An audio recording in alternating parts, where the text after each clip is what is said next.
Director Stevens. Here. Director Yostin. Here. Senator Magnus. Here. Senator Kingen. Here. Senator Babione. Here. Senator LaForce. Here. Senator Santala. Here. Senator Sy. Here. Senator Merriweather. Here. Senator Keating. Present. Senator Wilson. Here. Senator Spiridonova. Here. Senator Mascarella. Senator Ortenzio. Senator Walsh. Present. Senator Somi. Senator Philpott. Senator McCarthy. Here. Senator Tea. Here. Senator Swift. Senator Nazar. Here. Senator Cardamom. Here. Senator Alcantara. Senator Roth. Present. Senator Downer. Here. Senator Hammond. Senator Brown. And finally, Present.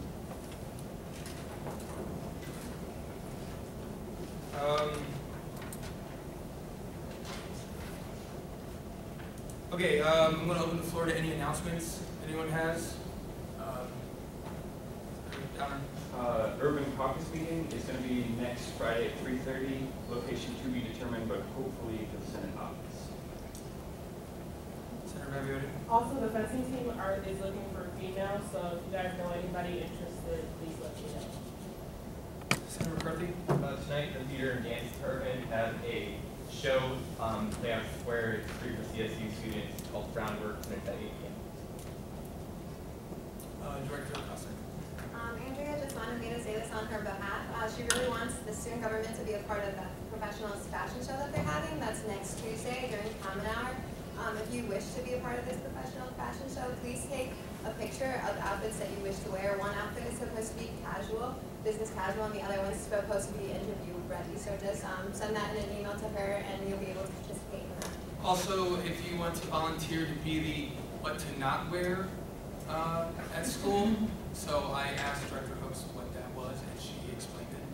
And I will say that for when you ask her if you're interested. So if you are interested in that, like Director Kosik said, please take those pictures and get in touch with Director Hooks, because that is Tuesday. Anyone else? Next Monday, there is a faculty jazz concert. It's all the really great jazz musician teachers in the music school. If you guys are interested in that, it's going to be a real treat. So it's 7:30 on Monday in the music school.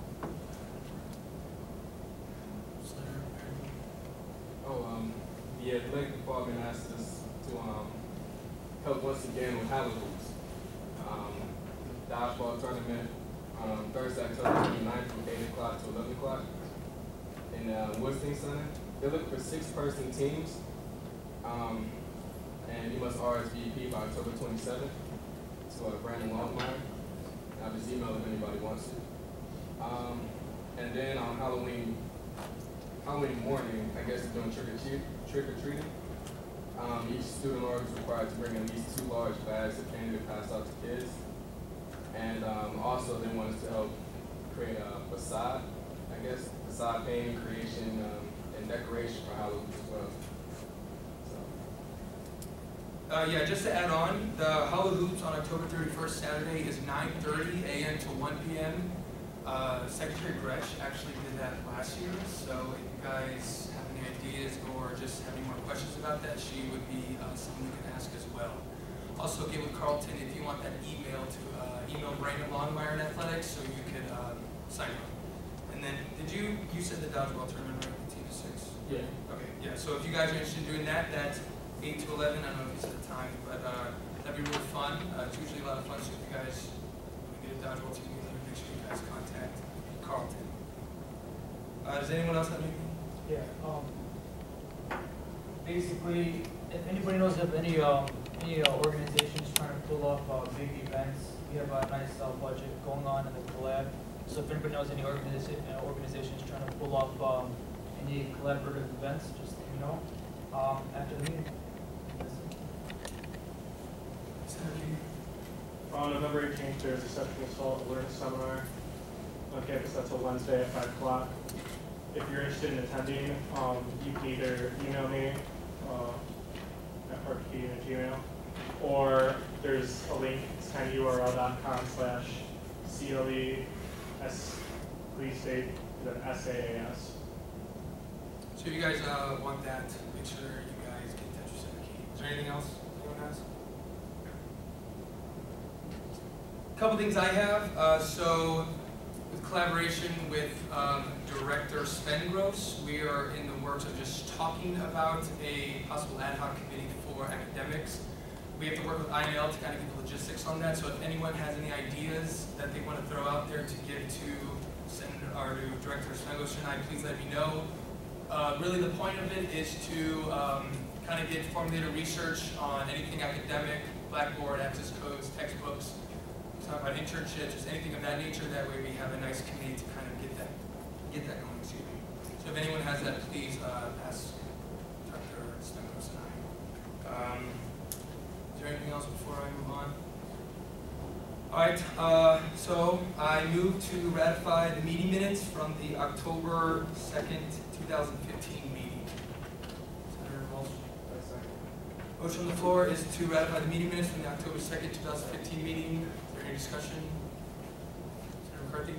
I'd like to make a friendly amendment. I was just looking over it, and during the announcements, it just said I did not have the meeting minutes for the multi-page committee. I did have them, and I do have them. Okay, so I understand motions. Yeah, Senator Walsh, do you approve of the? I approve. Senator Walsh, do you approve of the? Yes. So I move to just redact the word "not" from the announcement section of last week's meeting minutes. Okay. Last time meeting minutes.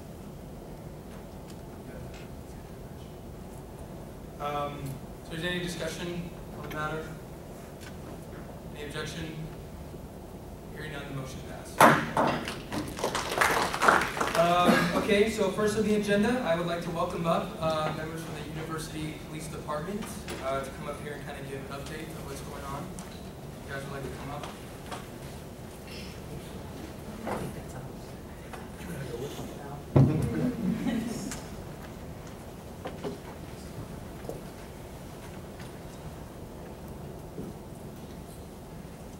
Thank you for having us here today. I'm Officer Jim Rivera. I'm the Crime Prevention Officer here at Cleveland State University.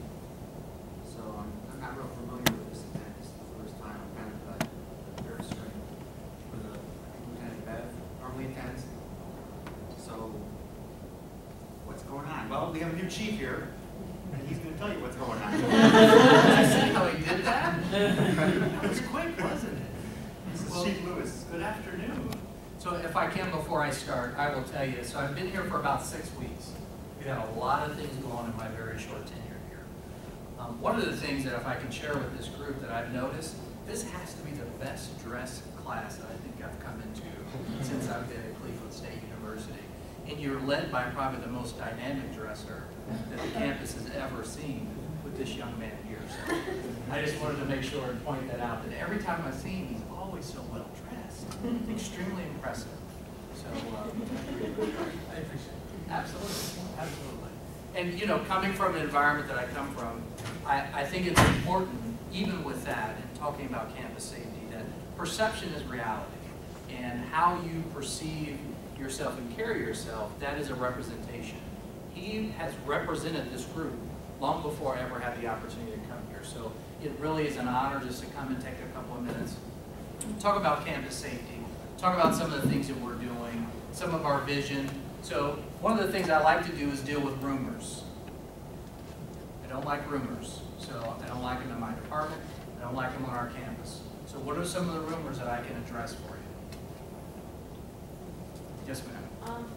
I've heard people going around petitioning for removal of pepper spray from campus. Excellent. So we just had that come up, and that is not the truth. There will be something coming out in the residential halls that is addressing pepper spray. Keep in mind, pepper spray is not illegal to have. You are able to maintain that and have it in the residential halls.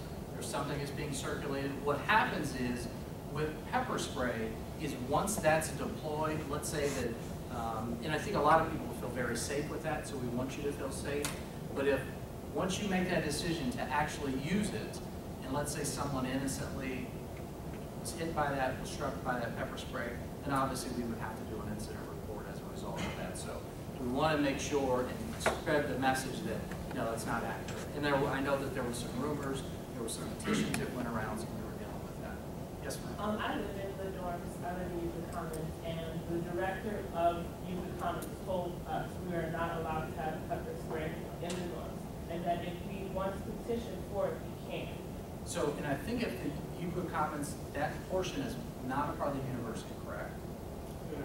It is. It is? Yes. Because we literally just had this conversation. Yeah, I and there think was you're some thinking of the correspondence. Langston is not part of the university property, but I'm not sure when you had that conversation. We just had this conversation 2 days ago. Right. Yes, I had. Director Cossacks and RA, she can probably. Yeah, actually, that's what I wanted to tell you guys. Sure. In our residence life staff, they actually trained us. They said it was a campus policy that we're not allowed to have it. They said that community that we work for American Campus Community, so we are a separate entity from the university. So we allow pepper spray, but they said it was a campus policy that we're not allowed to have it. So it's very confusing because the directors have been telling people, like as Senator Bobiotti just stated, they've been telling people that they're not allowed to have it. And I know that personally, a lot of my residents have felt unsafe with that regard. They've been saying like, if I want to carry it, I should be able to carry it. So that's an Right. issue that's come up. And so we'll do a better job of communicating that then amongst all stakeholders so that we're very consistent with that policy.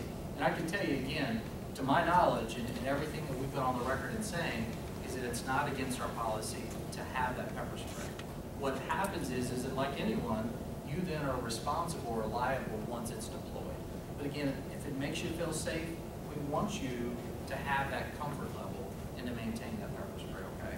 So I know that that's a rumor and I appreciate that feedback. What else are you hearing? What are some other rumors that I can address? Yes, ma'am.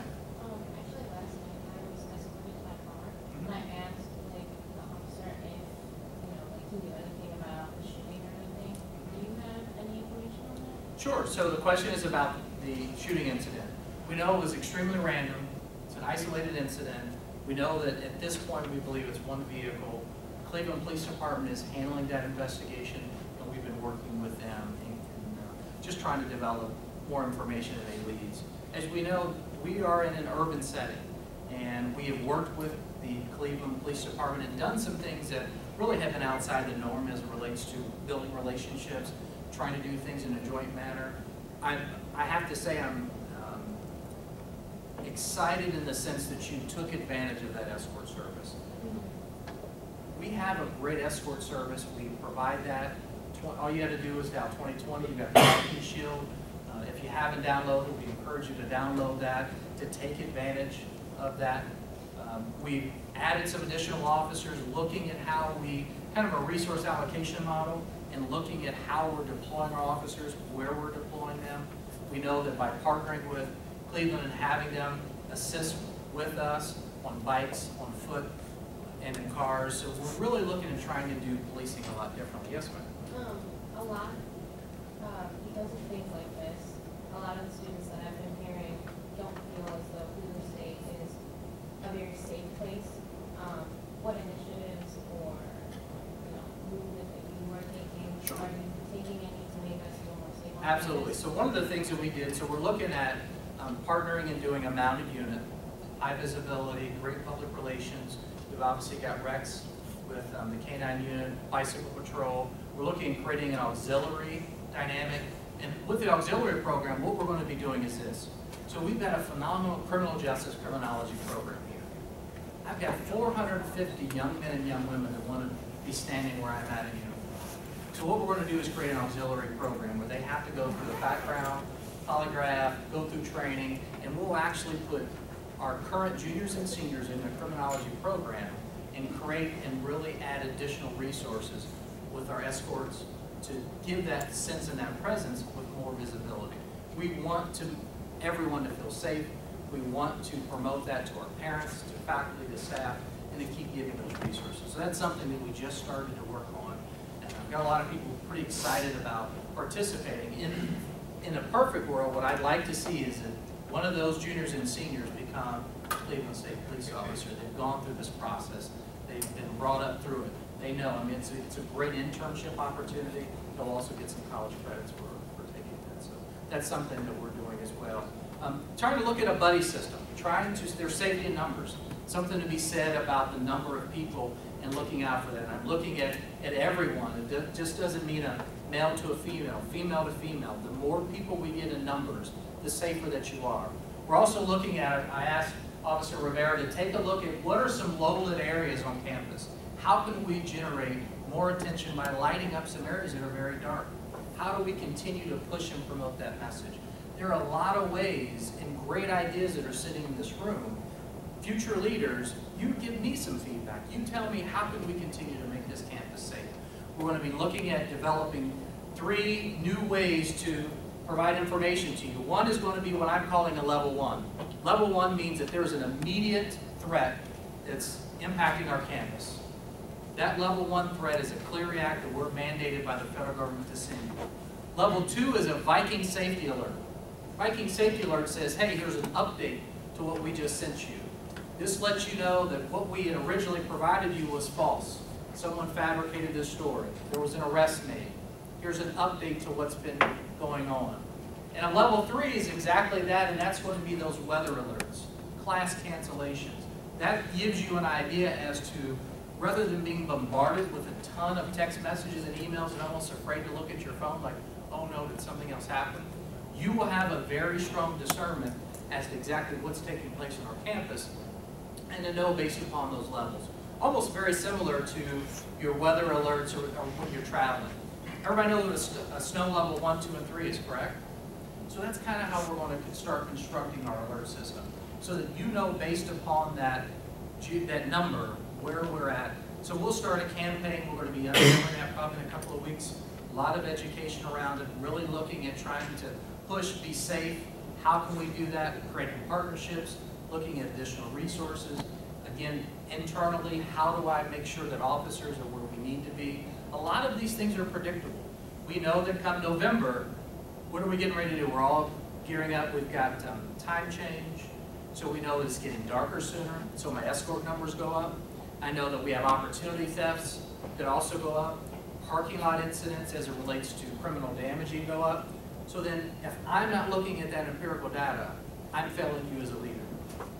So what we're going to be doing is putting resources in those areas specific to patterns that we know take place. So that's how we're kind of changing our approach. Instead of just responding to an incident, we're going to be proactive to try to prevent it. Does that help you with that? Yes, ma'am. I just wanted to, I don't know, take this time to thank you and all of the officers on campus. I am an RA, as Speaker all pointed out, and it gives great comfort when the officers come through to do the walking around the residence halls. I know that the residents feel a lot safer for that, so I just wanted to give you that positive. Well, thank you. Thank you. That means a lot. And one of the things that I believe, and I'm very, very passionate about this, is in my role I have to lead by example. So the command staff, I have 2 captains and a lieutenant. And the rank structure in law enforcement is very similar to the military. And I've challenged my captains and my lieutenant that every day, twice a day, you'll get out in each zone on this campus and do face-to-face interaction with faculty, with staff and students. I've come and sat in on some classes, so don't be surprised if you see me sitting in one of your classes. And that is to let you know that we all have a vested interest. I have to lead by example. I can't keep this campus safe by sitting in my office. I need to be out and about. So if you see me, I want to challenge you. I went over and talked to the basketball team, and I told all of those young men, if I see you on campus and you don't speak, we got a problem. So now that I've met you, I'll know by how well dressed you are. So you're going to stand out. So I will know that I've had an opportunity to interact with you. That's how we keep this campus safe. That's how we engage and take some ownership with one another. Getting this message out and being proactive. Not being afraid to talk about what we know in an urban environment. We have the Republican National Convention coming here next year. What a great opportunity to showcase our campus and what we're about. What an opportunity that many of you future political leaders, leaders of companies will have the opportunity to say that you were a part of. And how do we do that? We'll have 500 officers from all over the country staying on our campus. All over the country, right here, spending time with us. So my job, our job together, is how do we get there? I know we will. Like I said, we'll be rolling out, I've been working with Rob Spademan and John Souter in our marketing office, and we've developed a pretty comprehensive safety campaign. I feel confident in that because it's going to have a strong social media presence, a lot of messaging that is focused on what's happening, very timely. So we'll be sharing that here in the next couple of weeks. So I appreciate Officer Rivera coming in and sharing what he usually would talk about would be Alice. Active shooters, that is a major issue that's happening around the country.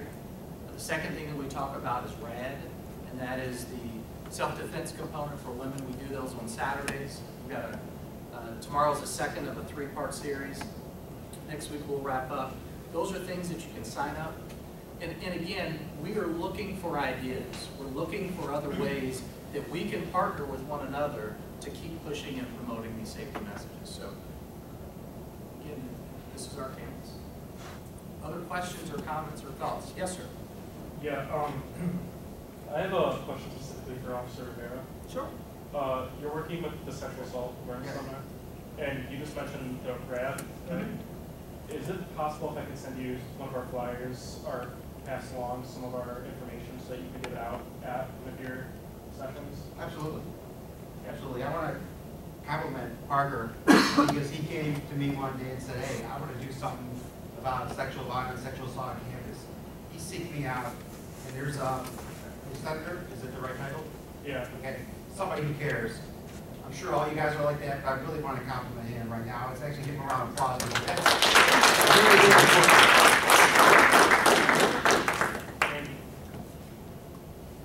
Anything else for the committee order?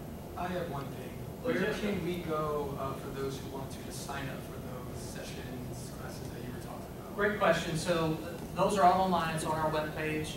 So the ALICE training, and we're even looking at building on the ALICE training, that active shooter, because with new orientation, we're looking at trying to get employees that are just coming into our system to learn about ALICE training. Things have changed.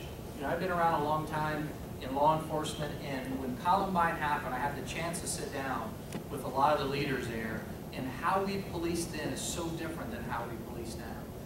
Immediately entering into a facility, direct threat, addressing that, how we train our audience, the folks that are in those rooms when these types of incidents happen. So you can sign up for ALICE training on our webpage. We're trying to get out to classrooms. So if you have a professor that is willing to let us come in and share what the FBI has shared with us and taught us and what we have and developed, we'd love to do that. We'd love to do that. We've got about 9 officers who are ALICE certified to conduct and provide that type of training. I will leave you with this.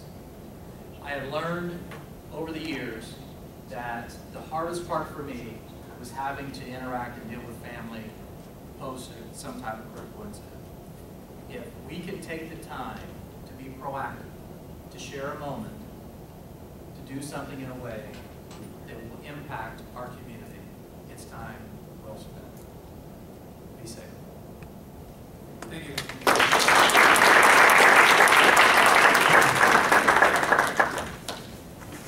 I would like to call up the administration staff from Student Affairs to give an update.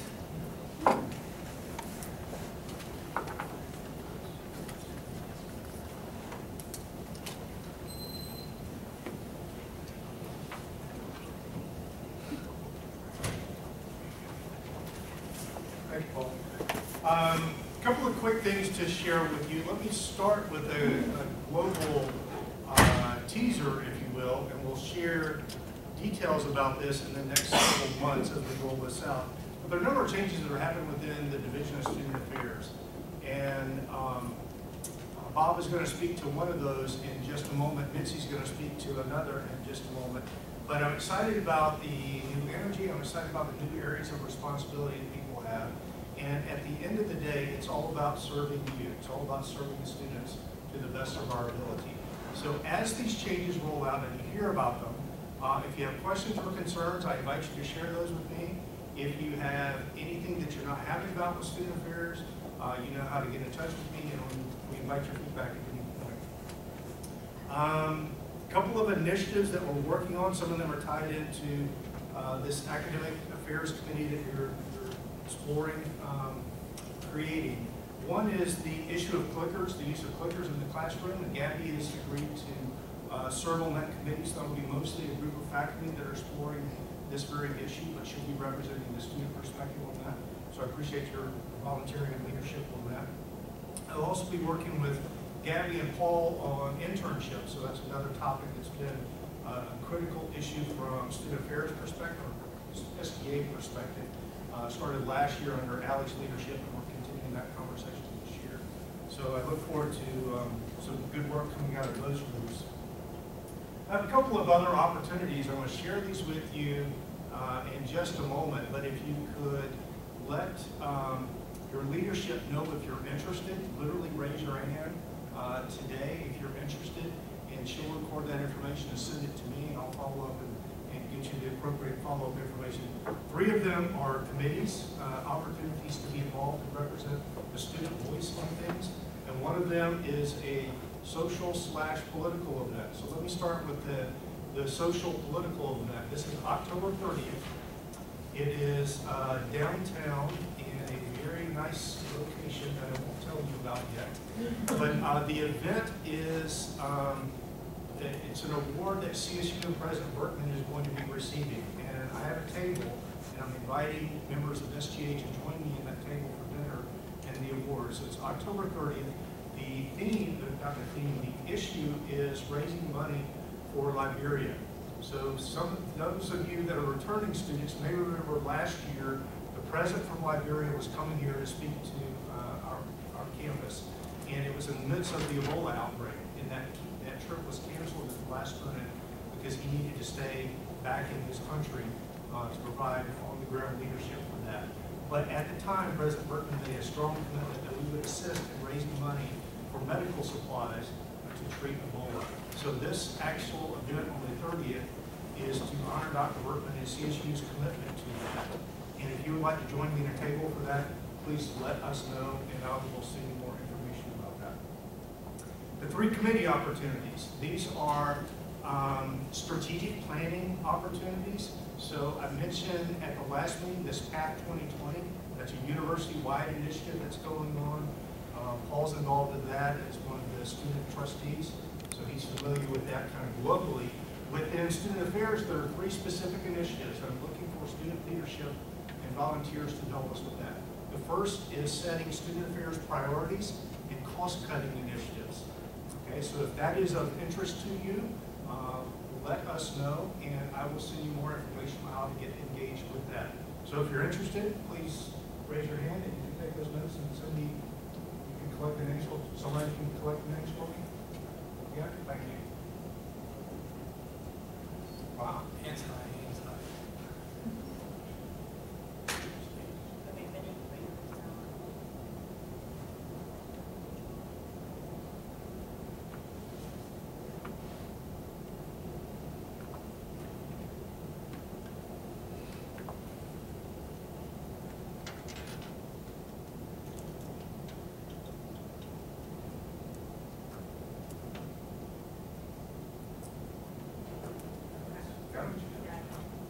Okay, so before I asked for volunteers, I realized I should have told you all 3 of the initiatives. So that's one, so we got that.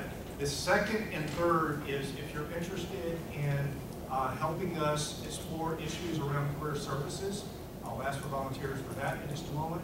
And if you're interested in having conversations, exploring issues around creating more housing options for students. Okay, so those are the second and third committees. So now that I've told you the whole scenario, let me back up and say, who would be interested in helping out with the career services element of that? Raise your hand.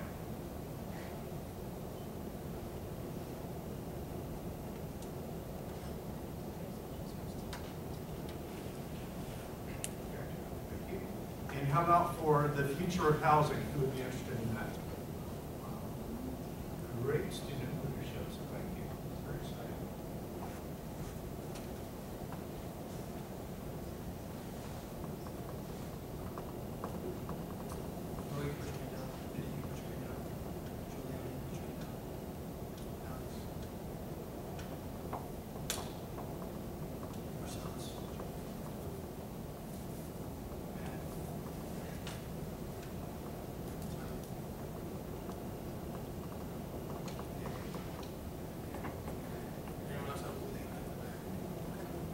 Fantastic. So thank you very much. I will gather those names and I'll send subgroups for each of those information about the next meeting and how we will get involved with that. So let me back up and ask for people that are interested. I'm not asking for a firm commitment now because you got to check the schedule and all that. And I didn't tell you much, I just teased you a little bit. But if you're interested in joining me for dinner on October 30th downtown for the Liberia event, please raise your hand and let me know. Awesome. There's a chance that I can actually get 2 tables, so I may be able to take everyone, which would be really cool.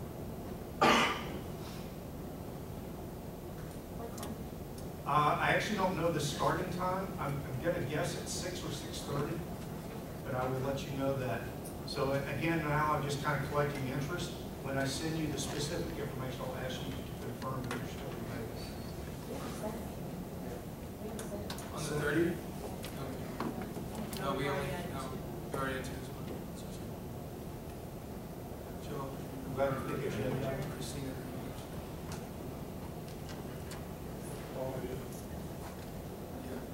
Anyone else? Yep.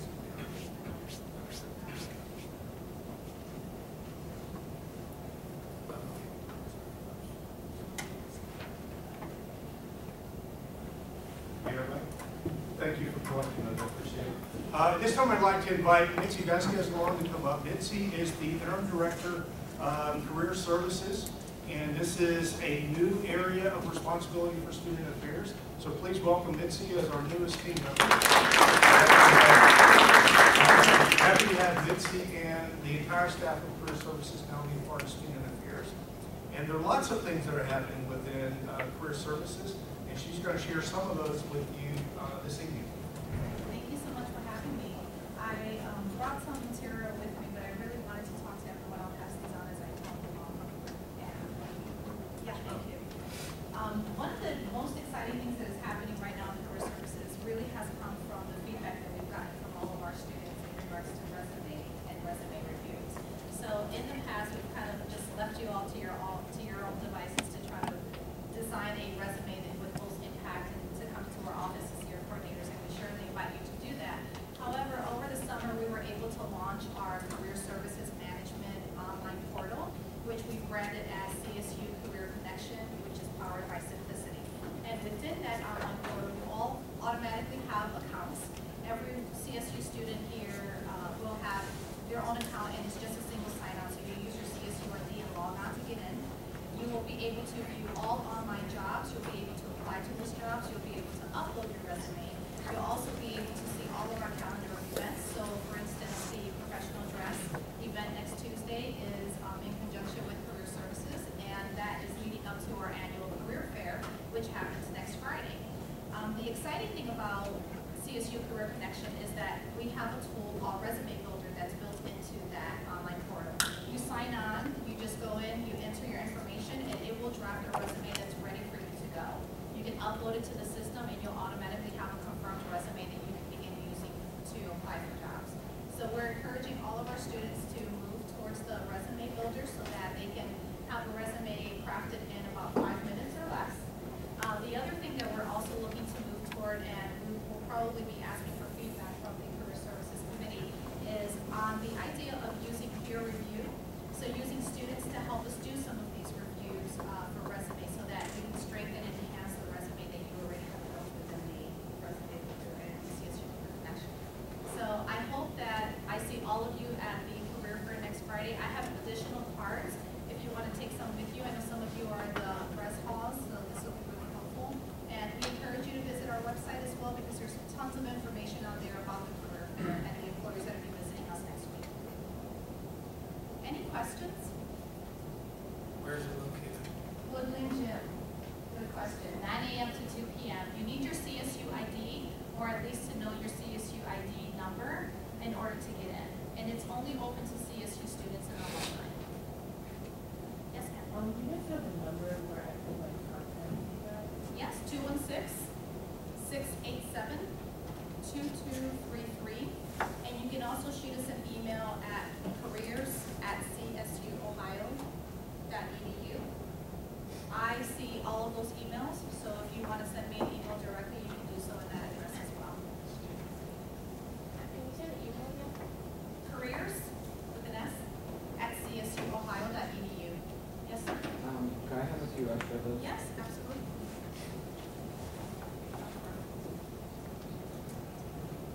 anyone else have any questions? All right, thank you. Thank you, Mitch. So I'd like to invite Advisor Berkman to come and share another announcement. How's it going? This is actually only, I've now advised you guys for a little over 4 years, and this is only the third time I've ever gotten up here. Wow. So, yeah, I think I think you guys are doing a great job. I think that even though we're still early in the year, you guys have made a lot of really subtle but important changes in how you operate, and the amount of talking that happens during every meeting is incredible. It's meaningful, so keep up everything that you're doing. And volunteering and getting free dinners. Right. So as Dr. Yarborough said, I'm going to talk a little bit about some student affairs realignment that's occurring, because it does affect you all, and not in a bad way at all. But it also affects the students that you help and you advocate for. Starting November 1st, I will no longer be advising SGA. It's part of a larger realignment of what it is the Department of Student Life and the Division of Student Affairs. I'll be moving into a role that's called the Director of Administration and Assessment, and a large portion of what I'm going to be doing is helping students in kind of a background fashion. A lot of programmatic assessment, effectiveness, budget trending, things of that nature. It's a brand new position, so some of it I kind of get to make up as I go along, which is an exciting opportunity for me. In what's essentially happening is, as many of you know, because many of you are part of student organizations, I'm also no longer going to be working directly with student organizations. My duties there will be transferred to 3 professional staff members, which is a very good thing. If any of you have ever tried to come up and meet with me, it's really difficult when there's only one of me and 160 organizations with 800 leaders. So with 3 new people working with student organizations, it'll be Jill Corson, Rodolfo, I'm going to mess up his last name, Paxanjan, and Dan Lenhart. So where do you all fit? Well, Jamie Johnston will be coming to you as the advisor. She's new to SGA. This is meeting 2 or 3 for you. What is it, Jamie? Hi, Jamie. And the biggest thing that I want to emphasize over the course of this realignment and this transition, particularly the transition for student organizations and for you all, there is going to be no change of service or continuity of service during this time. That includes questions, how things operate, what has been done, where are we going. We're going to continue along the same path. Starting November 1st, I'm not dropping the mic and letting Jamie just do it, okay? That's not how this is going to work. It's the same thing with student organizations. I'm going to be here supporting Jamie as she learns more about SGA and how you all operate. But as you all have been moving forward so quickly and in such a great way, I don't want you all to stop either. I am going to be here to support you all and Jamie, but that does not mean that if you don't like Jamie's answer, you come to me or vice versa.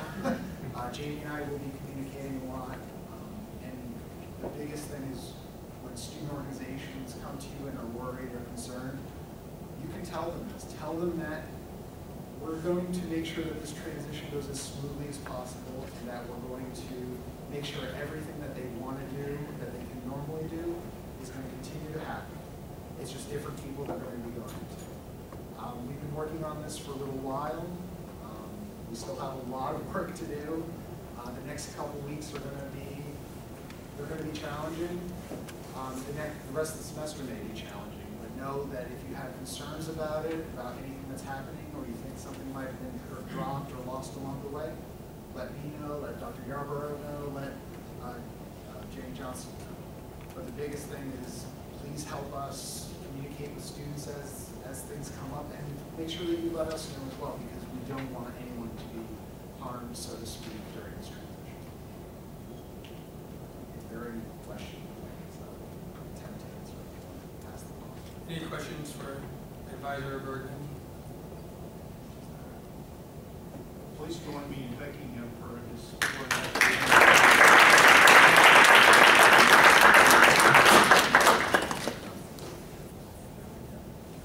So someone needs to entertain a motion to ratify Ms. Jamie Johnson as the new student government advisor. If somebody can make that, Senator Wilson. I move to ratify Jamie Johnson as our new advisor for Student Government Association. Senator Cardinal. I second. Motion on the floor is to ratify Ms. Jamie Johnson as the new advisor for the Student Government Association. Is there any discussion on the matter? Any objection? Hearing none, the motion passed. So Bob did a great job of explaining all of that to you. I just want to reinforce something that he shared. The team has worked extraordinarily hard to prepare for this transition. And while November 1st is the target line for that, you should see no drop off. In fact, you should see enhanced response and services throughout this. So I know that he will remain engaged as Jamie and I continue to work with you when you have questions that we don't know the answer to. We know where he lives and breathes and works, and so we'll be in constant contact with each other. But thank you all very much. Appreciate it. Two things before we get to the executive board update. I just want to say this is a good opportunity for all of you to really get familiar with the Constitution, the Operations Manual, and Robert's Rules of Order. We've had our senator training, and so I know we went through that, but I'll be sending that out to everyone, to all the senators and to all the directors, to make sure you guys are familiar with that. With this, yes, Jamie is learning, but this is also a good opportunity for you guys to get more familiar with it. Any questions that you have for her helps her as well. Another thing, I don't have to say this, but I have worked with Jamie Johnson. She has been my advisor for homecoming and other things, and she is a phenomenal advisor, very helpful, very caring. She's been here for a while, and she knows what she's doing. So I'm excited for Jamie Johnson to take this new role. So now I call Vice President Qualm up for the executive board update.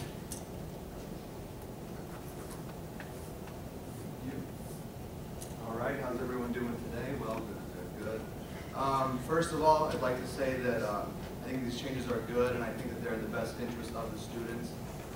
So take this opportunity to, while it's a process, fluid communication with each other, uplifting each other, while we're doing what we are here to do, which is, addressing student issues and embellishing this university. So, continue to build relationships. This is very important, and do what you're here to do. First thing I would like to talk about is we've been having meetings with several faculty members. We met with the president of the Faculty Senate, Dr. Sridhar, and Dr. Gosh, the director of marketing and business, to discuss access code, because this has been a hot button topic. So we're getting a better understanding of why these access codes are implemented and what we can do to address them as far as cost-cutting initiatives. And I think what we want to do is focus on the high-velocity classes. So we're going to be working with our class senators and the rest of the senators to understand these codes better and how we can implement those changes. Emily did present, or President Velasa did present to Faculty Senate last week, and she got good feedback from professors regarding textbooks, regarding access codes. Secretary Gresh and President Velasa met with the VP of the Faculty Senate, Dr. Resnick, to speak on that issue, and they're working on the ways that we can cost these initiatives, and we're going to be working with you and trying to implement that.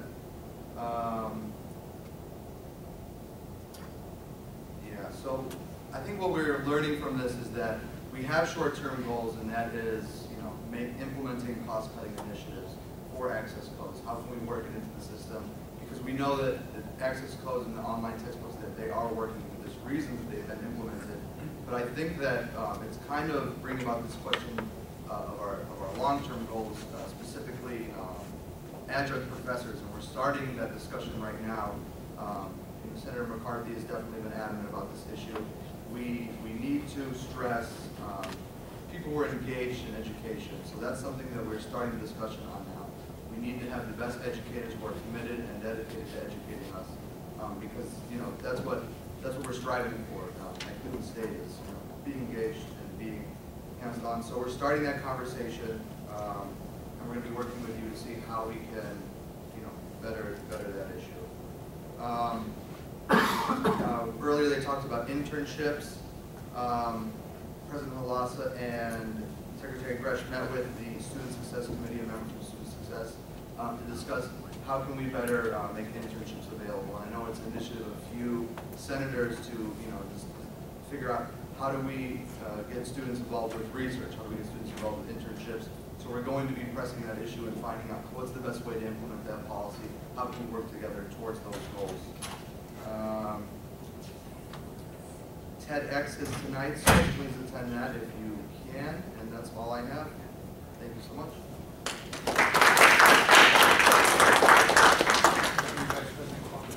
I now call on Chitter Singh for the Chitter update. I will be passing out the budgets for everyone. Oh, yeah.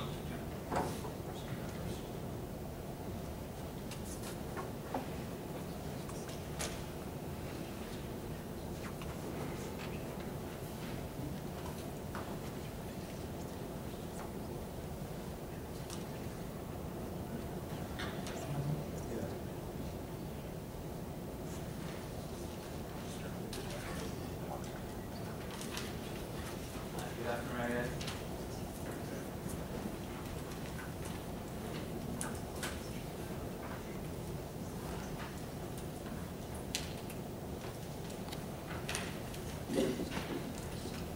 The first is the budget update. The first thing I want to focus on is we only have $27,750 left in finance committee.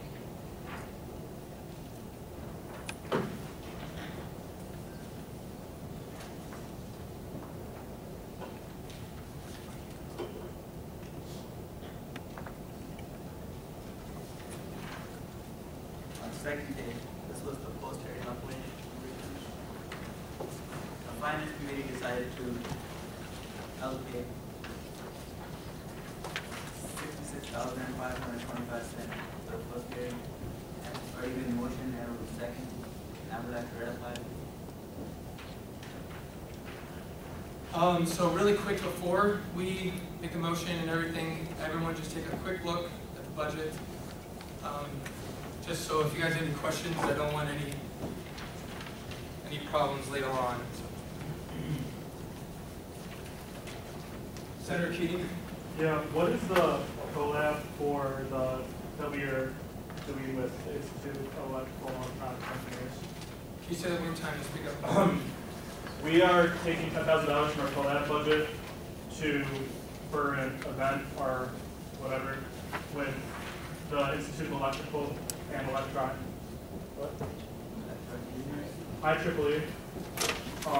And I was just wondering what event or program is going to be going on that they were collaborating with us for.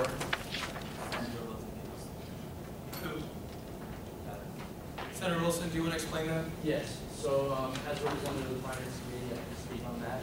When we decided to use the collaboration budget, we followed the rules according to that budget. And just so you guys update on what that budget is for very large events on campus that student boards would like to hold, but they can't usually do by themselves or with the funding from their normal budget. So what they do is they collaborate with us, and that's what that budget is for, so you can have large type conventions and events here on campus. We believe that this IEEE regional convention that they were holding was previously held at Ohio State last year. It's a very important event for their organization. And it's one of the largest organizations on our campus, IEEE, along with the fact that they're the largest engineering organization. So all those factors weighed into us deciding to allocate $10,000. $10,000 is the largest amount that we can give in the collab budget to any one organization. So we gave them the full amount because it is such a large event. Like I said, yeah, it's a $56,000 event. So they're not just coming to us to fund this whole event. They are fundraising, they are getting money from the national organization. They showed a very good effort in making this event happen, so that would be why we funded them for that. Senator Roth. A couple of things that I was noticing through this. One, my question is, the year-to-date expenditures on the pie chart front, what is 1 and 2, which is the blue label one revenue? 60%, basically it's 65% of budget already been used, so 30% is left. 35%. Okay. And then the other thing is, I didn't put the organizations on here, but for total remaining, that should be, it's $7,750 allocated for one time, so it should be 2,200. Now, if it's a total of 9 organizations for the third page, yes.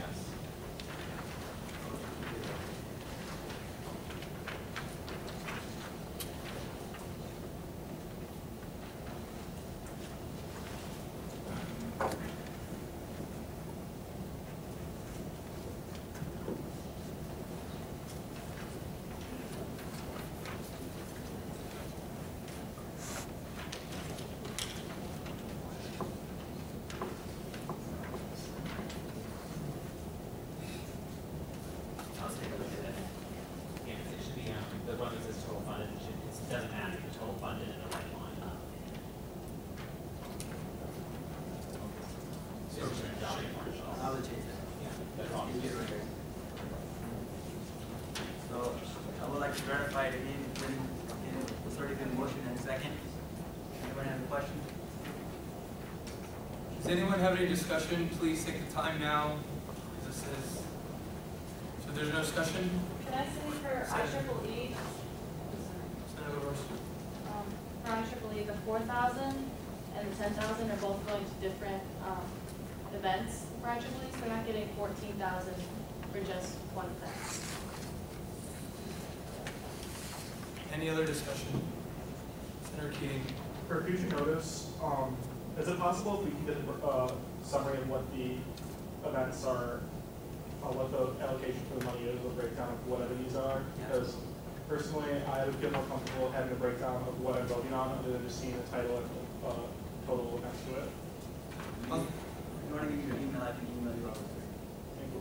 Senator Wilson. That, just to touch on that, that is the purpose of Finance Committee. So we always get these budget breakdowns. So we don't just give away money unless it is broken down in a way that follows the rules and that is a good use of money. So you have to, that is why we're here as a committee to decide these things beforehand. Just makes it easier to deliberate on stuff like that. But it is open to everybody to see that. Anything else? Any other discussion? Any objection? Yeah, discussion. Okay, Senator Roth. All right, so I wasn't actually in for a lot of the sitting on this because I was away at conference last week, but I'm noticing that the approved amounts, a lot of these are like less than last year. So I just want to hear the reasoning behind the finance committee's reasoning for decreased funding allocations. Because I know 5,000 is next, so I'm going to see like there's some people requested over 5,000, didn't get 5,000. There's been a differential. Senator Walsh. Our starting finance budget decreased from 140,000 to 104,000. 100,000 from last year. Last year was 240,000. That's 40%. So we lost a lot of money. So is that a collective decision from the committee? So basically, for the first hearing, we decided to max out at the 4,000 for our organization. Okay. Last year was 5,000, but this year we cut down to 4,000.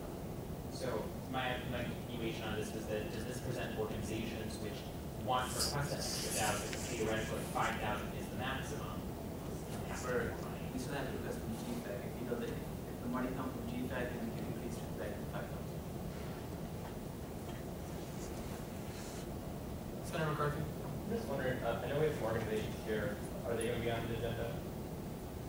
They are included in this if the discussion goes to that. So AppRevives, if anyone has any questions for them, or if AppRevives, if you want to speak firsthand, that is okay. So you guys have the floor to talk.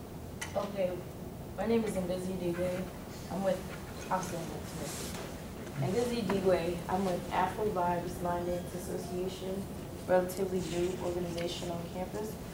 So I'm not really sure exactly how this works, but what I have here is a list of money that I requested for my event. So I wanted to know exactly how much was my organization awarded and on what grounds did the committee decide that?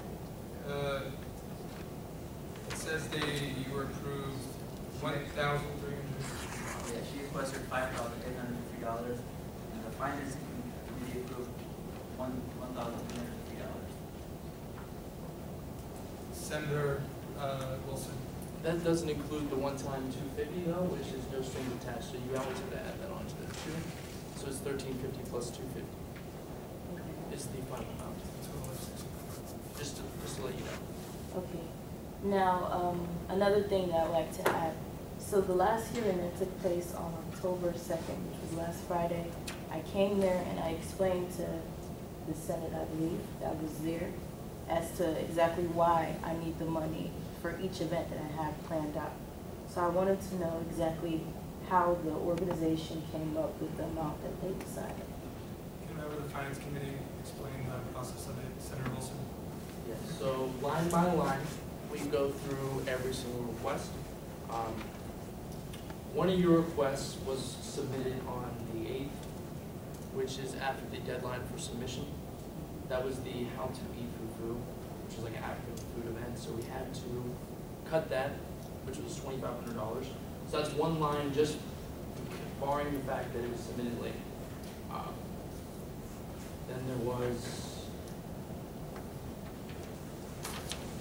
Then there was the pending item for prizes at your meetings, prizes or giveaways at your events.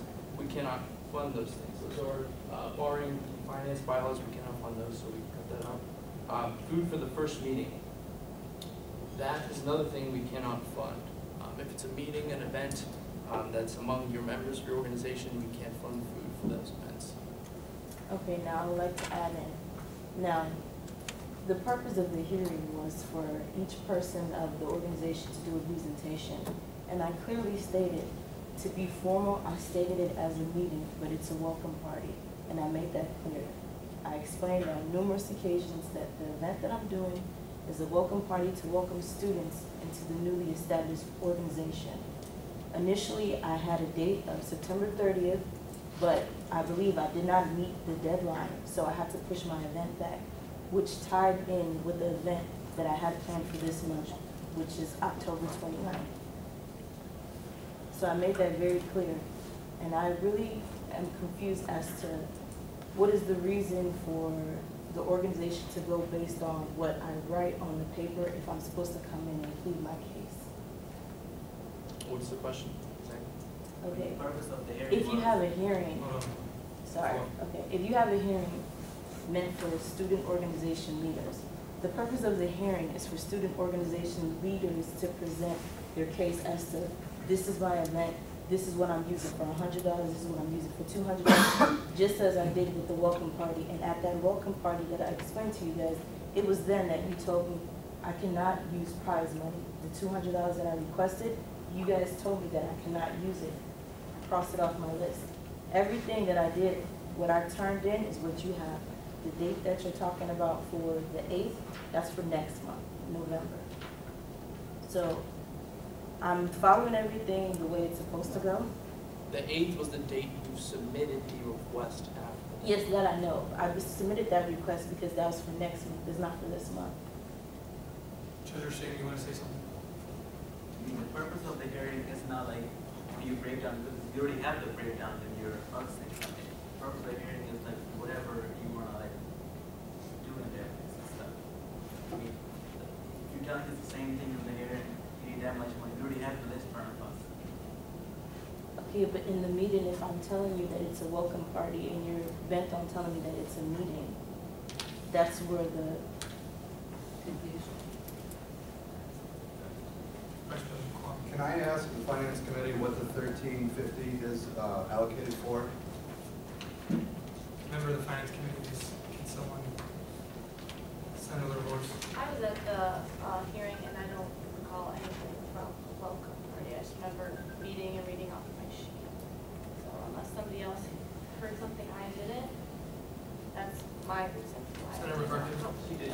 tried to explain that. I think something that we're going to need to do going further is keep better notes of what people are coming in and saying. And I'll address that. I have an agenda item, and I'm going to talk about that a little bit. And I have a proposal for how we're going to do that in the future. But I do recall that she was able to explain that more. In our deliberation, when we went over that, there was some resistance, whether or not it was a meeting or it was an event. She did explain that it, she mistakenly in OrgSync called it a meeting, but that it was going to be more of a welcome event. That is something she brought up. Senator Keith. I have two questions.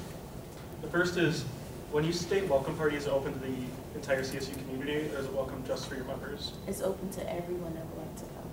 All right. Secondly, I'm kind of bouncing around what the real argument is from your behalf. So, just to simplify it for me, what are you presenting that you want us to try to correct and help you out with? Okay, so I have my list, so I'll explain it to you guys if that's okay. Yeah. So the first welcome party that I have, it's set for October 26th, and in total I requested $1,350. The second event I have is an African Zumba party, which is on the 29th of this month too as well. In total, I requested $1,100. And on the 23rd of this month too as well, from the 23rd to the 25th, I have 20 students that's going to be performing in an African parade in New York City. And in total, I requested $700. And that's all taking place this month. And I have the breakdown if you guys would like to view that too as well. Can I ask you how long you've been in the organization on campus? As I stated earlier, I'm newly established, so you can say a month. So, how have those events gone in the past, or is there other organizations that have gone to New York City and traveled, or is this just like this is based on your own inception? Can you please rephrase your question? Have there been other organizations that have gone to New York City on events like this, or is this just based on your commitment from your organization? I'm not aware if any other organizations have gone. I'm not sure exactly every organization on campus. I just know that my organization, it's predominantly based on dance, and this dance festival that's taking place, my organization is going to be a part of it. Senator C. Do you plan on taking these dance, events on a national level? I mean, is that what you hope to pursue with your organization? What are your long-term goals with this organization? My long-term goals with the organization, because the organization is Modern African Dance. So I want to showcase the culture of African dance, because people have a lot of different perceptions when it comes to African dance. So I want to showcase to the students that there's more to African dance than it is. So if it means that teaching students the fundamental basic steps, traveling on different occasions, performing at different schools, helping out, doing fundraisers. As far as the organization can go, that's as far as I'm willing to go with it as well. Senator Roth. Point of order, just to clarify, she's an organization. She's allowed to have an organization on campus. The point we're trying to make is about trying to figure out what budget we can give the organization, not trying to see whether or not that organization should exist, or try to figure out that point on that. I feel like we're diverging on that, so it should be about funding. I agree. Which is what exactly I was about to say. You guys, whether you're new or not, really doesn't affect your funding. The thing is that as a finance committee, we have a obligation to make sure that we spread the money around all organizations. We don't just represent you, we represent every single organization. There's a couple hundred of them. Also, we had a huge amount of requests. And a lot of these organizations requested a lot of money for events in the future, for multiple events in this. We had to make sure that we didn't go broke, basically is what I'm saying. If we would have funded the full amount for every organization, not only would we be broke, SGA would have less than being broke, we would be in debt. So we had to make sure that we, were fiscally responsible, and to give you the full amount that you're even able to request in a year, which is $4,000 in one budget hearing, barring the fact that a couple of those things were pushed back, and that you guys don't know how many active members you had. There's a lot of factors that went into that decision, but it was all based on fiscal responsibility, not whether you guys should exist or what you guys do or anything like that. We were just really trying to be responsible. That's a lot of what, went into these decisions. So, point of correction, if I may add. Now, you stated something about active members. Now, can you please elaborate on that? So we had a discussion in the SGA office, actually. Yes. And you stated you had 70 members, which in that case would be a very, very large organization. The amount of members in an organization does play a factor in how much money you get. However, you have no way of proving that because these are people who just signed a piece of paper. These are not people who are actively members of your organization, people who attend meetings regularly. And again, you don't have meetings, so therefore you can't prove how many members from your organization. That's not like a concrete thing, that is just part of our decision process, you know what I'm saying? Especially barring the fact that we were very low on money. So, if it's fair, let me ask you a question. If you have a new organization on campus, how do you expect to do the first event? I just want to say we're funding the first event, correct? The first event is funded. That is correct. Yeah, so I just want to throw that out there. I know, but I just wanted to throw that out there that we are funding the first event. Okay. Did you have something? Yeah, I had a question for you. How many active members do you have? How many active? Yes. Okay, now when you say active, I need to understand exactly what you're saying because, again, I have not had a meeting or anything. Okay. So how many people do you expect to join your dance? Okay, that's a better question. So now when I first had a sign up, I had 72 students who signed up. I have their information, their student ID, email address, and what I'm doing, collect phone numbers, send out email messages. So that's what I'm doing. Okay. And then if you're sending 20 people and you haven't had your first meeting, how are you sending 20 people? It's a dance. So what I did is, because that's the only thing I can do, pick set locations on and off campus. And for the students that are really eager to dance, we've been practicing throughout September. So is that considered your meeting then? No, it's just for the dancers that want to participate in the parade. And then I do remember in the finance hearing, you did originally say meeting. Until we said we weren't going to fund meetings, then you changed it to party, a welcome party. So. No. If you remember, I said that to be formal, I classified it as a first meeting, but in actuality, it's a welcome party because I want to welcome students to the organization. And I even mentioned there's going to be dance demonstrations, foods, and also prize giveaway. It was then when I mentioned prize giveaway, I was stopped and told that the SGA does not fund prizes. So I deducted the $200 from it. How many people, let me interrupt, how many people are attending these rehearsals, these dance rehearsals? I have 20 students. You have 20 students? Yes. So are these considered like the members of the organization? They are members of the organization, but there are 20 students that actually want to participate in the parade taking place in New York. So then they're considered yes, members of Afro-Vibes, okay. Yes. Senator Key. Yeah, we have on paper here that you requested 5,850. Minus the 200. Minus the 250 that you already got. However, what you shared with me, when you shared your breakdown with me, it added up to 3,150. So where did the near 2,500? What is it that you have, to be clear? Oh, never mind. That's fine. I think we need to stop focusing on what a meeting is versus what a welcome party is and start focusing on what is really at hand here and where the allocation, what they needed. How much more does your organization need to accomplish what you can get without obviously taking too much from our budget? So in total that I need for this month and next month is $5,650. And how much have we already given you? 1,300, I believe. And we... For finance committee. Are you done talking? Well, no, he asked me a question, so I answered. And I believe, correct me, finance committee if I'm wrong, you can only allocate $5,000 to your organization, or $1,000 per organization. Mm-hmm. So right now, you can only do 2,500 at a max, correct?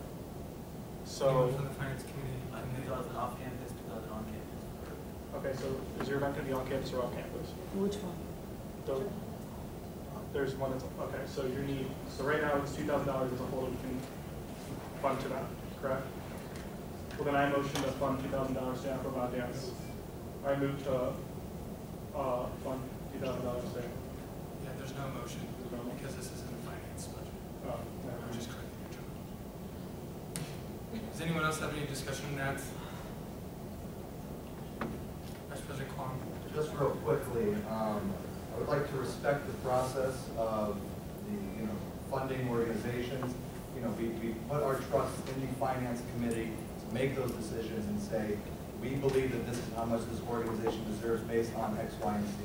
There's nothing going on behind closed doors. This is available to everyone to know what's going on. So we need to respect how we go about these decisions. If we have every organization coming in here and saying, well, I don't think that we gave us enough, are we going to just, fund every organization that way through these Senate meetings? That's not how the process works, and that's not conducive to the organizations, nor SGA, nor the university.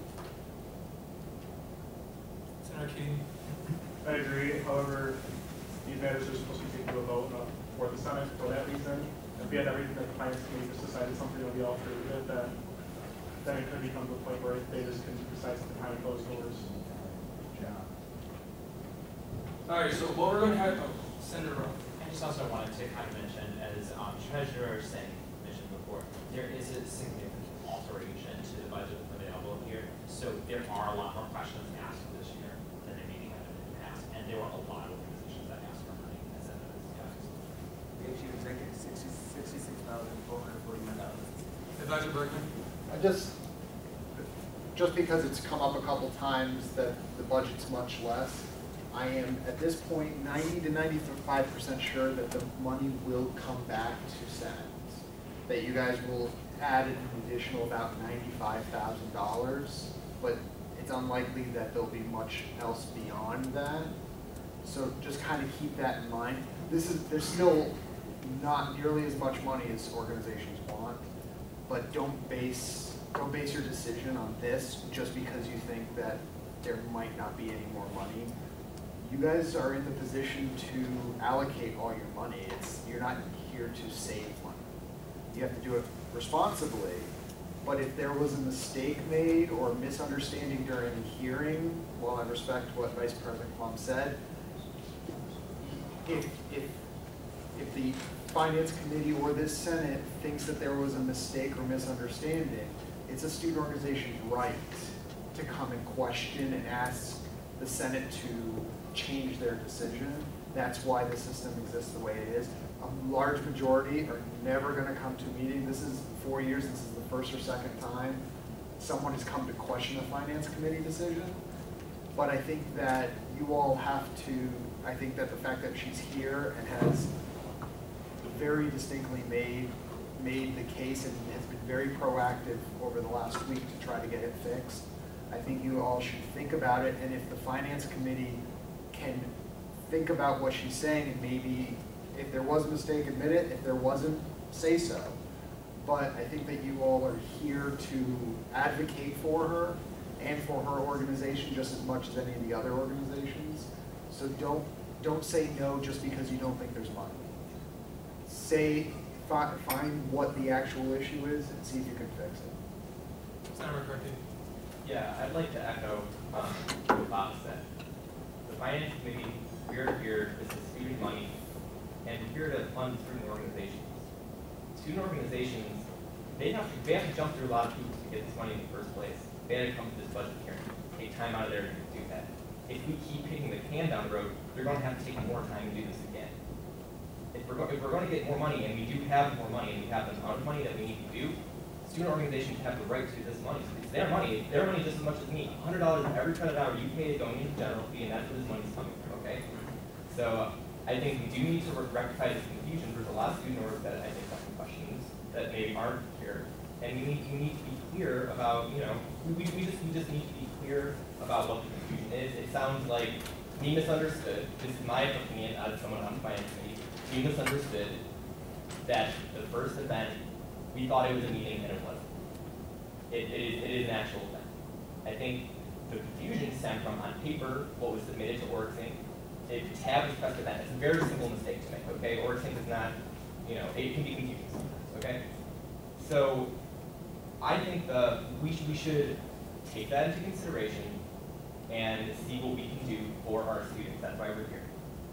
So what's going to happen is that if the Senate wants to come together and change the amount that is approved, we're going to have to reject the whole budget right now and then change that number and then create a new motion to accept the new budget.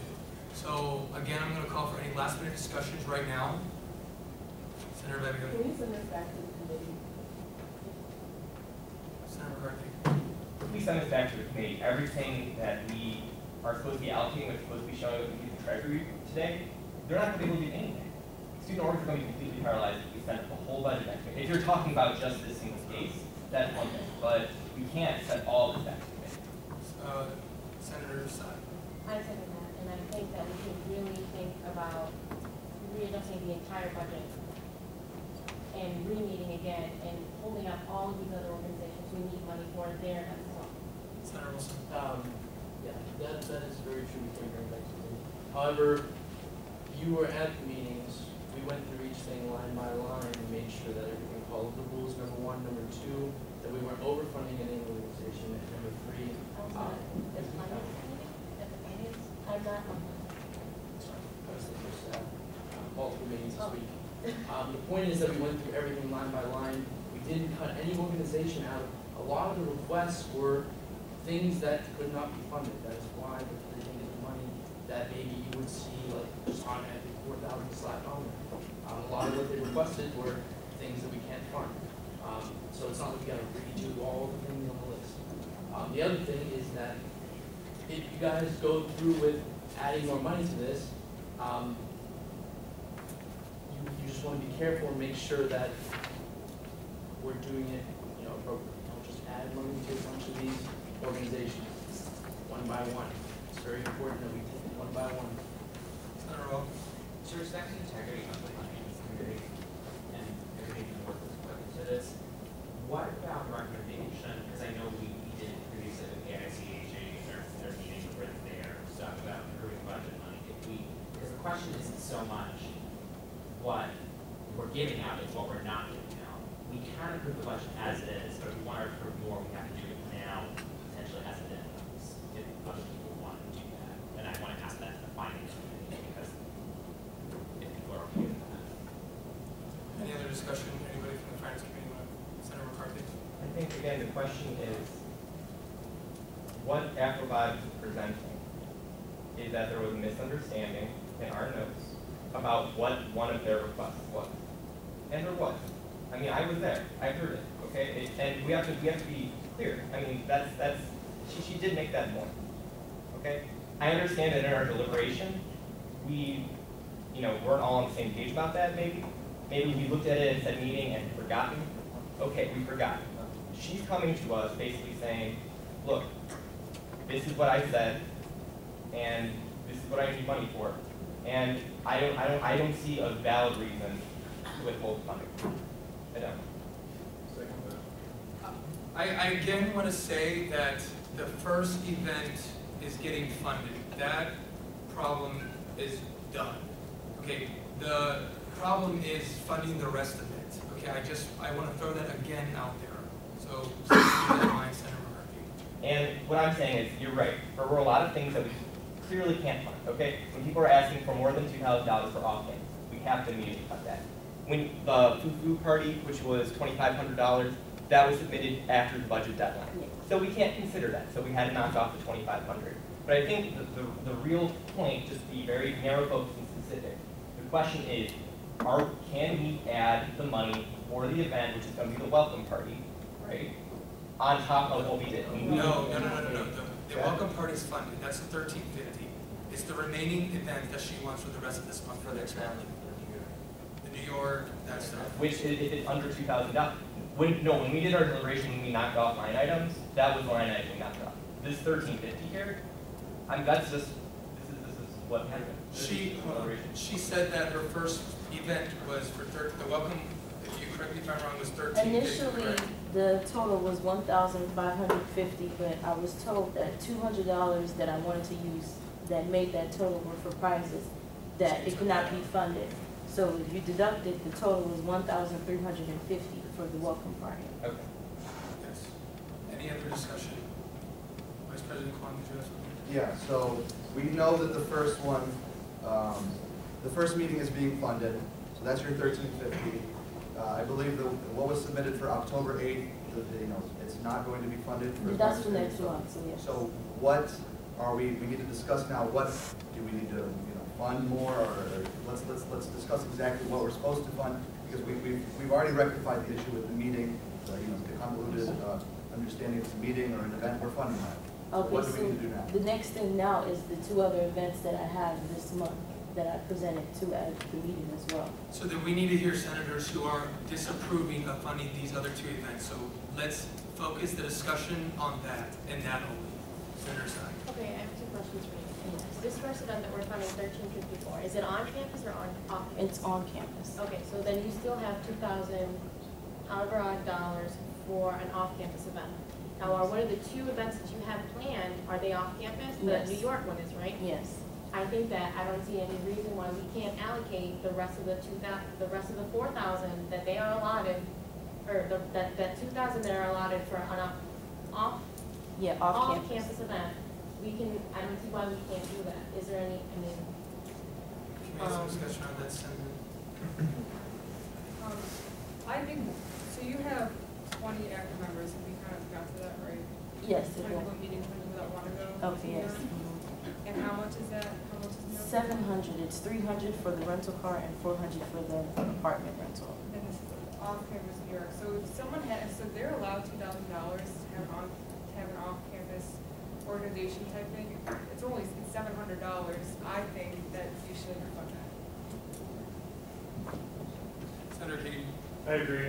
We're allocating money for organizations to represent CSU at conventions. We should allow them to represent CSU at an event in New York, same way as the way I take it. Senator Horst. The 700 is for New York. What was the 1110 for again? That's for the African Zumba party that I'm doing on And the that's 20th. this month? Yes, it's on the 29th. How much do you need for? Hold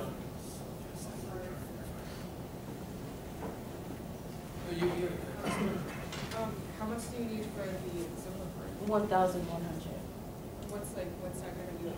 So the African dance instructor is charging $250 for the cardio class, and the fitness instructor for the boot camp is charging $250, and the food is ethnic food. It's called shawarma. The caterer is charging $600, so that's a total of 1,000. And we can fund food? Is it open? Absolutely, yes. Secretary Gretsch. Aren't your 2 events like 3 days apart from each other? That's correct, but I'm aware that students do an event for a week long, so I don't see the problem with mine being 3 I days just apart. thought it's the best interest, maybe we can like push back that one event just to see how many people came to the first event. We don't even have like an idea of how many people are coming to our events. So I think for like best interest, we should be like, let's hold off on this until like the next budget hearing, and then she can like present like this many people came to my event. Then we could like okay, then obviously we can fund this thing. A lot of people are coming. That's what we have to consider. Okay, if I may add with all due respect, now, being that it is an organization that's newly established, again, when I initially had the set date for September 30th, I had to push that back. What I've done is productive planning, meaning that each month I have a list of events, maybe skipped a couple of months, a list of events that's going to occur. So now, because the first event got pushed back, that is why it's tying in. I cannot just have an event just to have an event. Each event that I'm doing is for a purpose. So the welcome party is welcoming students into the newly established organization.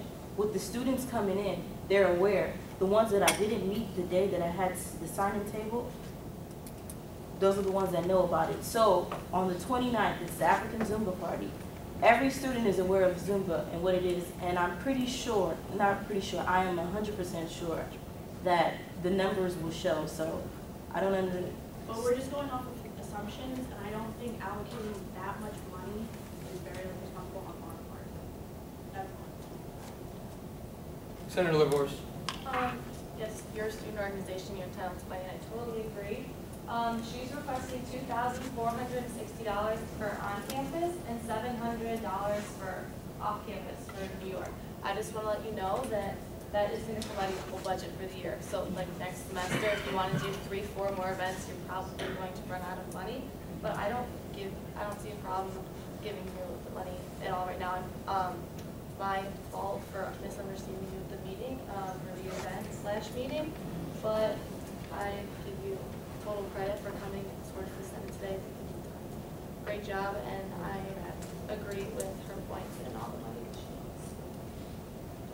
Senator Sun. Where did that leave the finance, like, where does that leave us financially if we do that? How does that change or affect us? How does that change the numbers? Will it, I know, will it change us, like, will it affect us significantly or not? Senator Rowe. I just did the mental math, and it's gonna leave us, or right now it's $27,715.75.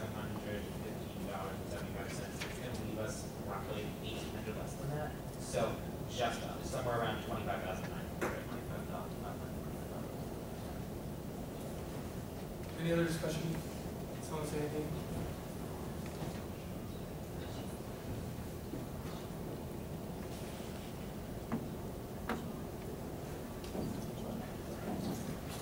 Something that Advisor Bergman just mentioned is that you have to do, oh, that's not for. It's for something else though. Yeah, it's for something else, but. Okay. It's gotta get And I'll just note this for future reference. If you take a look at the culture in action, you have to do whole dollar roundup allocation. So the 25 cents should not be for future finance committee, which I just maybe rounding up. Okay, so what we need to do is we simply need to make the discussion objection is going to be for the budget as a whole. If somebody wants to object, that's fine. If we are going to work to change that number, then okay, but we need to move on in this spirit of time. So unless there's I'd like to change the Afro line and. well, you're gonna have to object. So is there any objections? Restate the motion. Okay, so the motion on the floor is to allocate the current budget for the following organizations from the last finance funding hearing. Senator Keating. Okay, we're going to go to a roll call vote for Secretary Gretsch.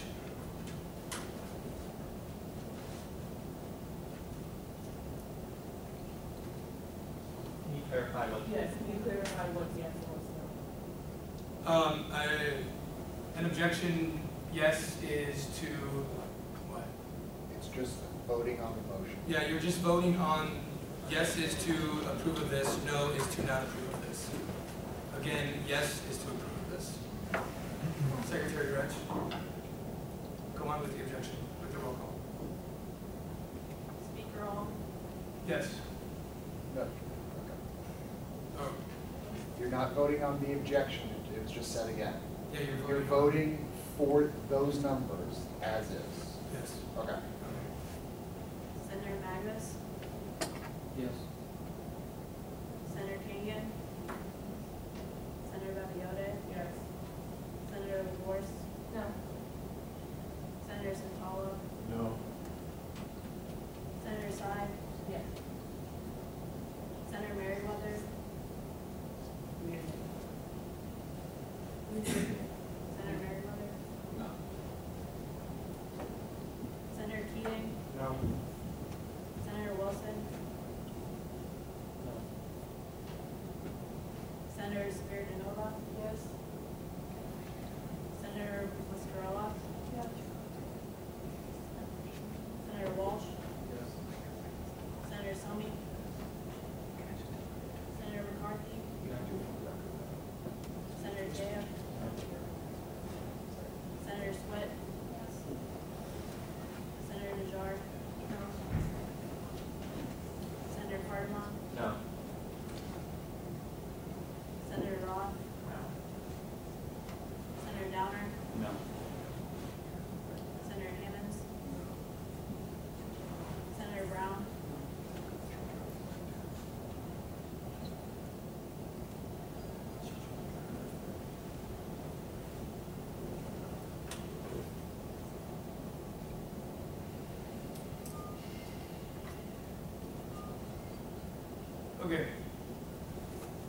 majority is no, so the following budget is adjourned.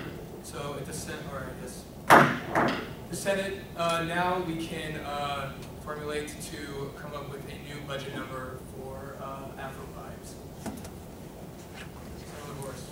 I just want to let you know that you'll have $1,540 left for on-campus if we do fix it, and $1,300 left for off-campus for the entire year. Okay. So, I move to allocate $2,460 to Afro Vibes. Senator Carmine. I second. What was the allocation number? Change from $1,350 to $2,460. The motion on the floor is to allocate $2,460 to Afro Vibes to replace the budget number. Is there any discussion on that, Senator McCarthy? What's the math? This is over up. But I'm just, so it's $1,350 for the first. Yeah. No, I didn't. Yeah, the 700 days. Okay. So the motion's already on the floor, so someone's gonna, if we disagree, Senator McCarthy? Can I make a friendly amendment? Yes. Okay. Well, Do you want? Go on, yeah, say the friendly amendment. Okay, the friendly amendment would be to add 700 for the off-campus. Your motion. Okay, so the friendly amendment's approved. Is there any discussion else on that, Senator Ravioli? I still don't understand how you got to report that from 2,460 much. $1,350 plus the 700. Plus 1,110 for the.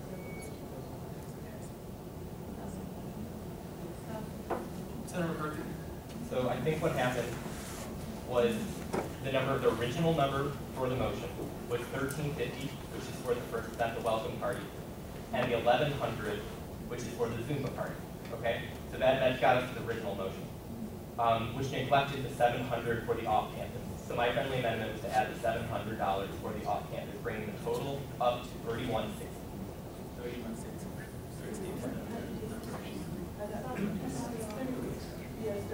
3,150. 3,150 is the number. The first event and the Zumba party and I'm going to need a second on that friendly amendment as well, if somebody wants to go ahead. Senator Roscoe. Motion. Okay, right now there's a motion on the floor. Yeah. There was a friendly amendment, she agreed, so the current motion is for 3,150? 2,450. What's that? No, he added No, he friendly amendment and she agreed, so it's, what is that, 31? 3,150. Okay, someone needs to second it before there's discussion. Yeah. So it's not on the friendly amendment, it's on the motion. Yeah. Senator Keating. I second. 31. Is there any other discussion on that? Any objection? Hearing none, the motion passed.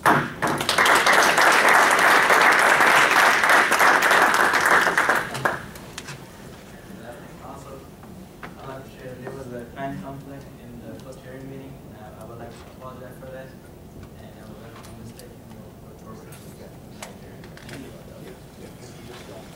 So, before we end with that, we have to actually ratify the actual budget. So, if somebody wanted to make a motion. I have another objection. I would like to object to the number $2,000 allocation to 1964 Society. That's not a motion. I'm sorry. Yeah, so I move to invalidate $2,000 that was allocated to the 1964 Society, change that number to 0. Okay, is there a second on that? Senator Wolf. Motion on the floor is to, so I guess defund, what's the number? $2,000 to the 1964 Society. Is there any discussion on that, Senator Cardinal? Just to clarify for everybody, can you let them know why you want to do it? So the 1964 Society has one thing that comes into consideration when we talk about organizations is whether they fundraise, whether they have money already. And having money in your bank account doesn't mean, oh, we're not going to fund you. However, 1964 Society had a larger starting budget, has a larger starting budget than SGA does to give away to all the student orgs on campus. For them to, they have over $100,000 in their possession, both from alumni donations and then $50,000 from the school directly through GFAC. So I thought it was very unethical for us to fund them at all, kind of double dipping into the system. You know, getting from GFAC and then coming to us to get from GFAC again. See what I'm saying? Just a point of order, 1964 study does not get money from GFAC. Senator Baglioni. My question to Senator Wilson is, where did you get that information from? So every organization has bank accounts that are looked at through the school. All you have to do is contact the school and those in charge. But he did not get that information from the school. Not true. I talked to Advisor Bergman today. But before that, how did you get your information? I'm making the motion now. Yes. I wasn't in there at the time when the money was not allocated. Advisor When the Bergman. money was allocated, I was not there. Advisor Bergman. I never said they had 100,000 in an account. I don't know if there was a misunderstanding. My understanding is they have another account through alumni. I do not know what the balance of that is. Someone brought to me today that they had 100,000. So I don't know if there was a misunderstanding. Tyler. Yeah, I'm sorry. I guess there was a misunderstanding there on my part. However, that information has been verified as true. Senator Key.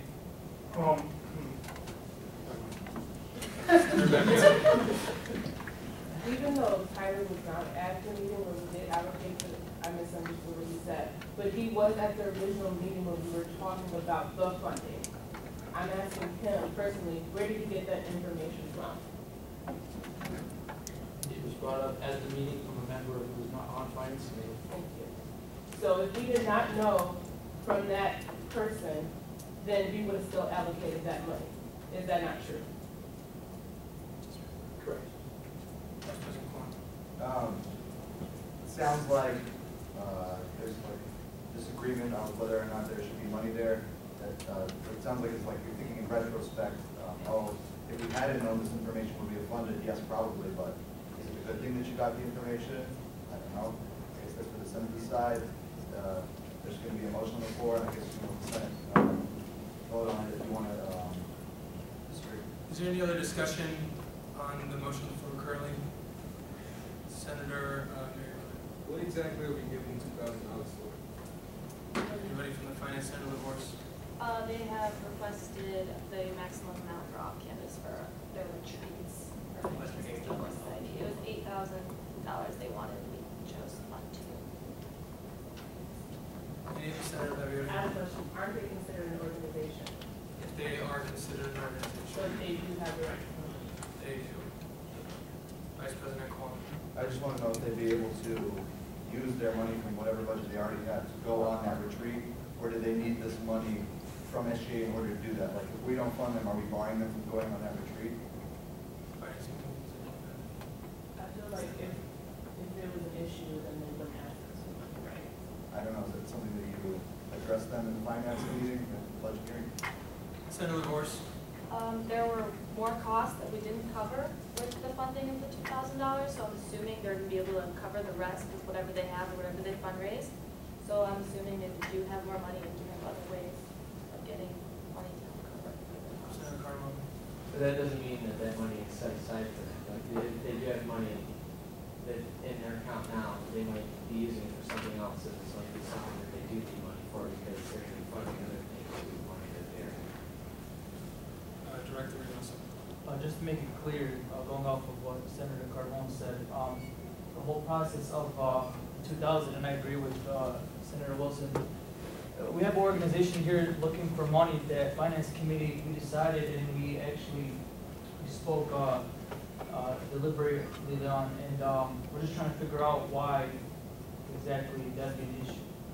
So if Senator Wilson wants to defund, has made a motion to defund that, I agree with it based on the fact that there's an organization here looking for money also. So if they already had a source of, money like that, that's for the Senate to decide and to look at. compared to another organization who's here looking for money from us that we already spoke about and tried to equally give to, you guys can decide. Senator Rob. To reiterate something that's like, I mean, I don't really know the situation at hand, and it just seems like a little bit hearsay. This was going on here. And to reiterate something that Bob said earlier, we shouldn't be afraid to take this money in because we're afraid of like budgetary issues. Is there any more discussion? Does anyone object to the current motion on the floor, which is defund the $2,000 from the 1964 Society? Is there any objections? Hearing none, the motion passed.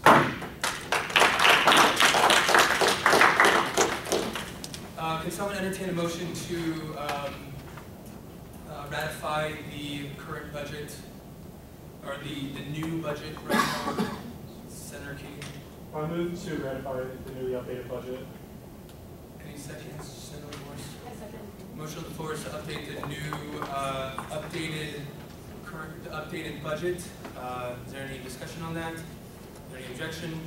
Hearing none, the motion passes. No, you got it.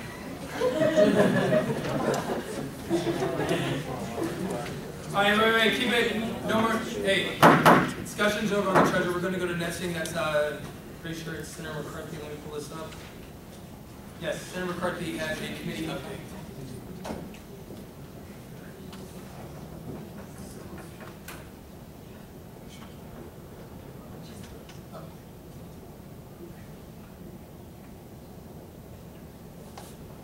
All right.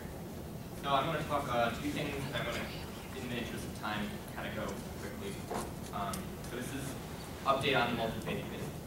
We had our most recent meeting this past Friday. Let me grab a minute from that. I wanted to bring up.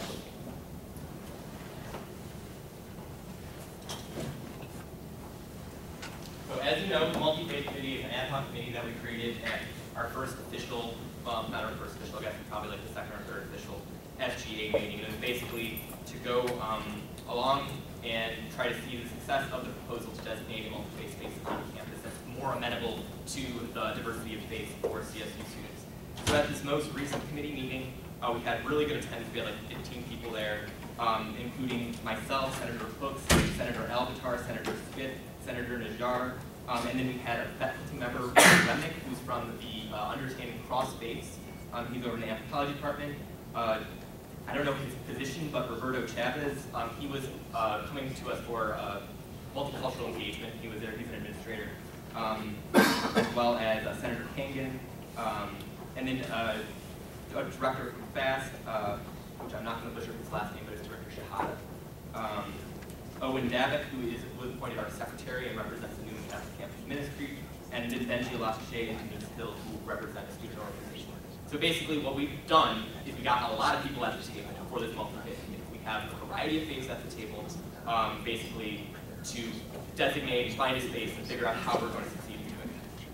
And we also got the administration and the faculty, and that was great. Director Shahada was basically able to address, we had multiple rooms we were looking at. It was from Ben Tower, 4th floor, Rose Tower, Student Center, Mather Mansion, 3rd floor. It was really good that we had a director from FAST there because he was able to tell us, kind of with his insider knowledge, what you should be focusing on. So from this meeting, now what we are focusing on is the 3rd floor Mather Mansion. So here are some photos of that. I don't know if anyone's been up there before, but this was in the initial proposal. This was like, in the initial proposal, this was a preferred space. And Director Shahada told us that this was the most practical and pragmatic space because it was it's really nice, it was recently renovated, there wouldn't be costs to renovate it, and it's available. Which is space on campus covets, right? People really want it, and if it's not spoken for, it's going to be spoken for soon. This right now is not. This is what we're focusing on. So these are specific images. It's large. The Muslim Student Association already uses this. These are diagrams, but so this was today. The Muslim Student Association used it today for Friday afternoon prayers. They average about 80 people using it. It gets used, and it's a good size to have large group prayers. The Catholic group is interested in, would be interested in bringing priests doing mass. The Orthodox group has expressed similar interest. This would be a really good space. It's very peaceful. It's right next to the inner belt, but if you're up there, you wouldn't know. It's really peaceful. It actually kind of has a sacrosanct feel to it.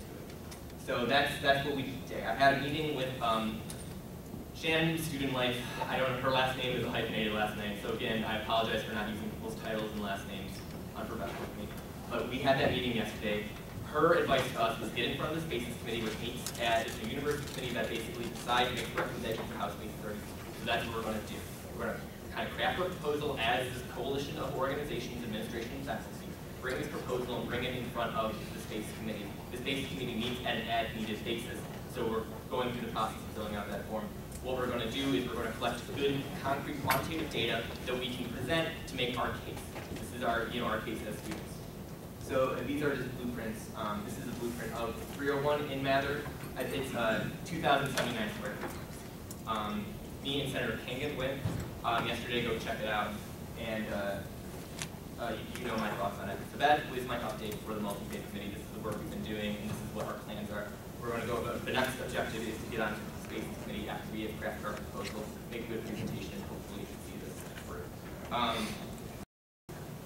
I prepared remarks basically about the finance committee, just because I want everyone to be clear about. I just want to go on record about what I saw, and what I just want to. I wrote down my thoughts. Usually I kind of speak extemporaneously, but I just prepared some thoughts. All right. So this is kind of the reflection I want everyone to consider today. Okay. Power is made perfect in weakness. For when I am weak, then I am strong. Okay.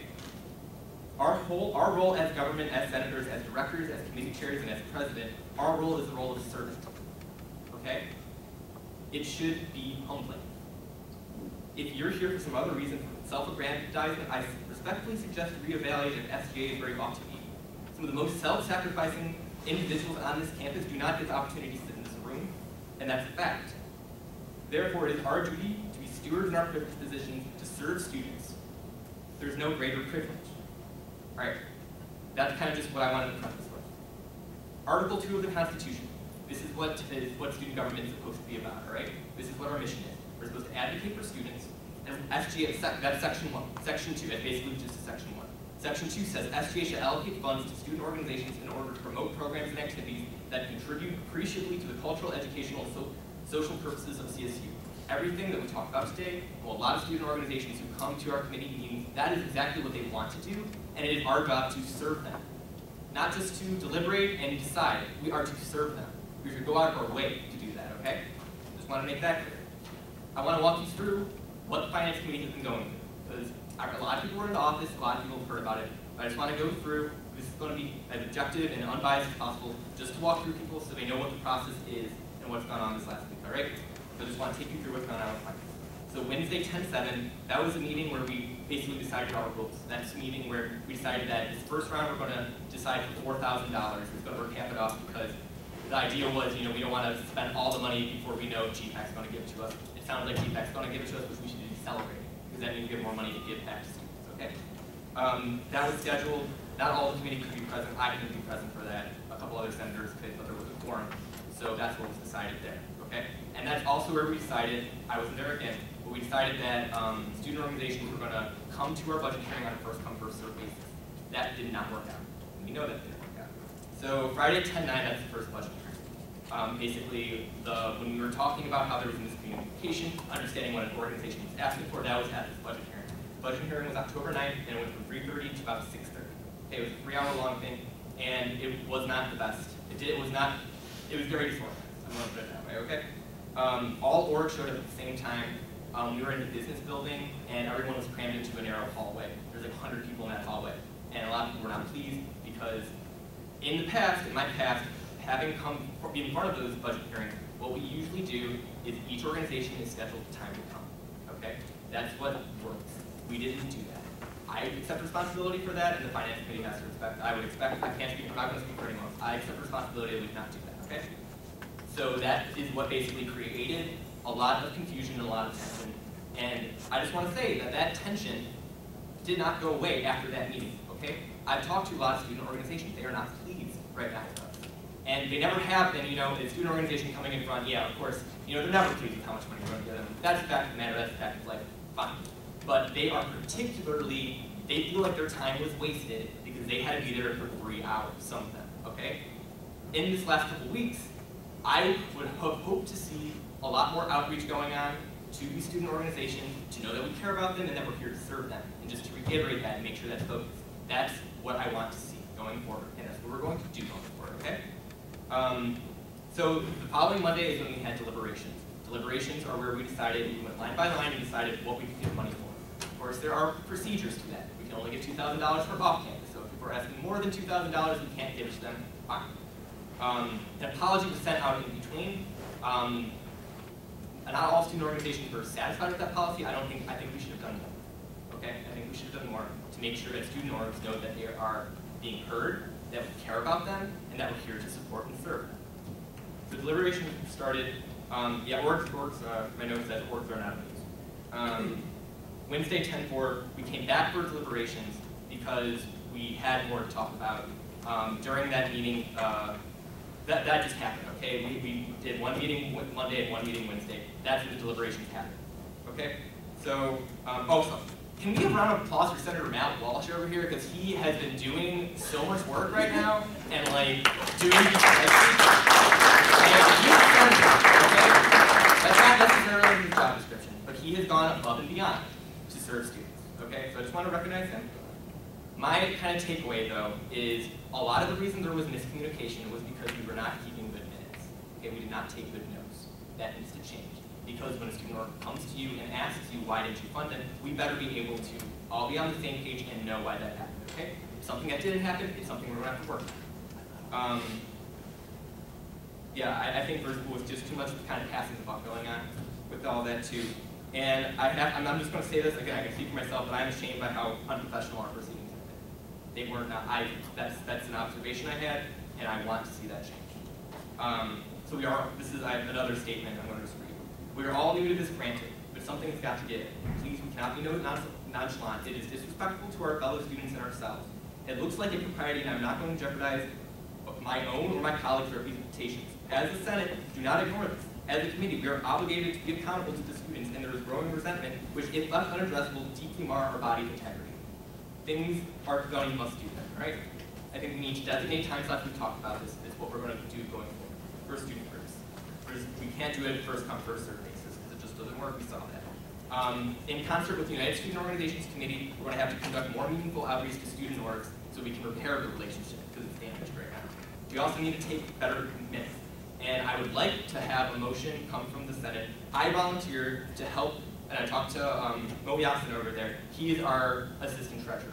I'm going to help him with taking meeting minutes so we are thorough and we have everything for everybody to look at, okay? So when someone asks what happened to the proceeding, we can refer them to the meeting minutes. Because that was going to help a lot, I think. So I will volunteer to assist. He's ex officio, so he can't vote. I'm going to assist him in taking minutes. If someone could, I need to get appointed for that, so. You don't have to get appointed for that. Okay, well, I'm going to volunteer to do it. I don't know if the Senate wants to do it, but that's going to be, as far as accountability goes, that's what we're going to do going forward. We're going to take better meeting minutes. We're going to have people have the time slots in the meetings. I try to be pretty level-headed. I'm sorry if at all this week I got upset or a little angry, but I'm just trying to do a good job, and I think I trust everybody else wants to do a good job too. All right? Thank you.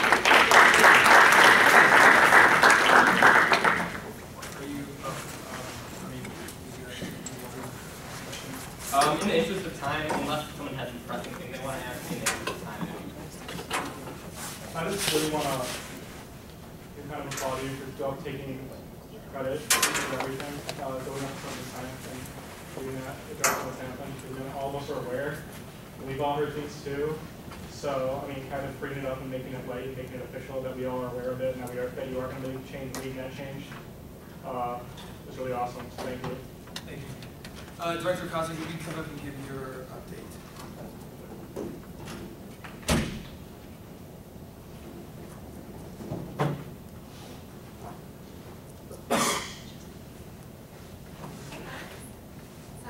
That was fun.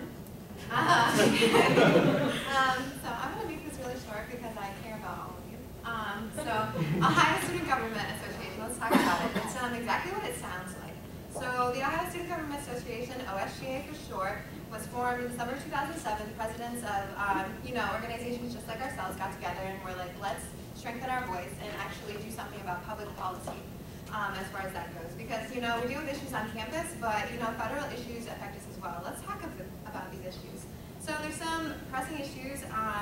Malik, Vice President, and our secretary here, they attended the OSGA meeting, and they heard about a lot of the issues, and I just wanted to bring this to your attention and let you guys know what I'm working on here. So statewide clearing of perpetrators is one of the issues. Private-public partnership, legislation cooperation, judicial board subpoena, Title IX training, and last but not least, federal funding for public universities. So I know that's a lot, and you guys are probably like, what does that all mean? So I'll go briefly over what they all mean. So statewide clearing of perpetrators. So we just talked about the sexual assault and violence on campus. So basically what this would do would be putting all of the sexual offenders into a database where it would kind of be a strategy for combating repeat sexual offenders. So this would eliminate the ability for perpetrators to travel from campus to campus and being unknown. So it's just like, making sure that the university is aware of what this individual has done in the past. Private-public partnership. This would allow students who partake in off-campus housing to terminate their housing contract for extenuating circumstances, for example, a sexual assault in that place of residence. So students would be able to immediately relocate to on-campus housing so that the student is able to feel, safe in that environment. Next, we have legislation for cooperation. Basically, as of right now, off-campus housing can be found liable for reporting an incident that happened on their residency, so it's in their best interest not to report this to the police. And as we know, that's something that is not good for the students and residents themselves. So this legislation would no longer hold the residence administration responsible for the occurrence. Instead, it would encourage them to report the incident to the police department. Judicial board subpoena. So what this would mean, anything that is said in front of a judicial board on campus can be subpoenaed into court. As of right now, that does not happen. So that way, anything that is said in front of a judicial board would essentially be able to take into court, and so there's no longer discrepancies on that. Title IX training. I want to apply to CSU at first. CSU employees are already subject to this training, and this training is also provided to incoming freshmen as of the class of 2014 with the ASC 101 course. However, I'm working with the Judicial Affairs Office on a Get to Know Your Rights campaign, where all the general student body would be presented with this information. Last but not least, something that affects CSU is federal funding of public universities. Basically, right now there's a rating scale, and the rating scale does not work out for CSU. Basically, it's people who start out at CSU as a freshman and graduate. That's how we get our federal funding. As you know, we're a commuter school and we're a transfer school, so that means we're getting dipped on some money. So we're definitely trying to lobby for the rights as far as that. So CSU specific issues. We have the police department come in here, and I know that's a big thing is general safety. So the shootings, robberies, and the pepper spray incident, we really need to, issue. We need to really advocate for that. And tobacco usage on campus. We've heard a lot of people. We've seen a different, take on that this year. There's been a lot more smoking on campus, so we're going to survey students on that issue. I'm going to make surveys available in the office, so if you want to do that for your office hours, feel free, because that's a huge issue on campus. Last but not least, there's a public policy committee. Right now I have Senator Ross, Senator Ortenzio, and Senator LaForce on this committee, but I actually want 2 more people, so we'll have that appointed as, just let me know if you're interested, and we'll deal with the appointments there. So thank you so much for your time. Sorry about that. Thank you, Director Kosik. Okay, so next we have the SAB ratifications. So SAB met last night for the reappointments of committees. The email was sent out today. I don't know, I'm quickly just going to go through this, but honestly, it's done. So does anyone, it's already been motioned and seconded in SAB, so does anybody have any discussion on this?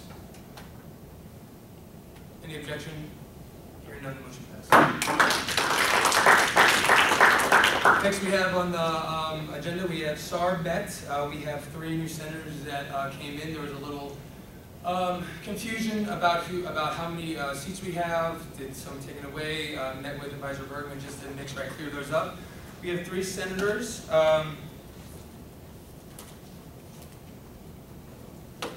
Keegan Jones, film and theater major, will represent the, you can, out there, Keegan Jones, film and theater major, he will represent the class Senate seat. Andre Saldana will be the senator for at-large, and Randy Bowling will be the senator at-large.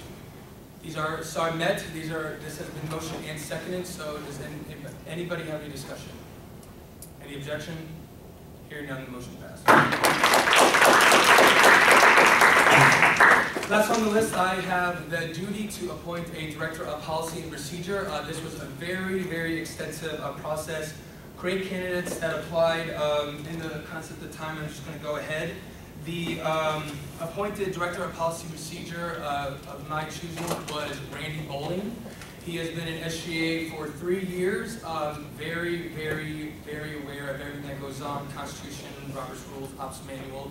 Anything to do with university knows like the back of his hand. He has been the Assistant Vice President of Governmental Relations 2-3 years, served as senator for a little bit of time. Took a lot of initiatives while he was here on SGA. Anything from interaction hours, something small like that, to something big is taking a huge step for OSGA. So I want to go ahead and ask for a motion on the floor to ratify Randy Bowling as a Director of Policy Procedure. Senator Wilson. I move to ratify Randy Bowling as the new Director of Policy and Procedures. Senator Babiote. I second. Motion on the floor is to ratify Randy Bowling as the new Director of Policy and Procedures for student government. Is there any discussion? Any objection? Hearing none, the motion passed. Very, very effective meeting, everybody. This was great discussion, even though there was some little hot moments there. This is what we want. We're making moves. This is just, it was a really good meeting. Couple things before we all leave. I just want to make sure everyone knows, check your emails daily, okay? E-board, cabinet, senators, myself, we are all sending emails. There's a lot of important information that's going out there. Again, I would like to congratulate, whatever you say, Ms. Jamie Johnson as our new advisor. Looking forward to working with you. Everybody can come know her, get to know her. And as far as the pictures that I sent, or that was supposed to be for senators, Director Jakubowski has been sick for a couple days. He's not been able to come, so expect to have him either take a picture at the end of the next Senate meeting or email you and set up a time for that. If you haven't already, send your bios to him. And so I won't babble on anymore. I adjourn this meeting at 5:38.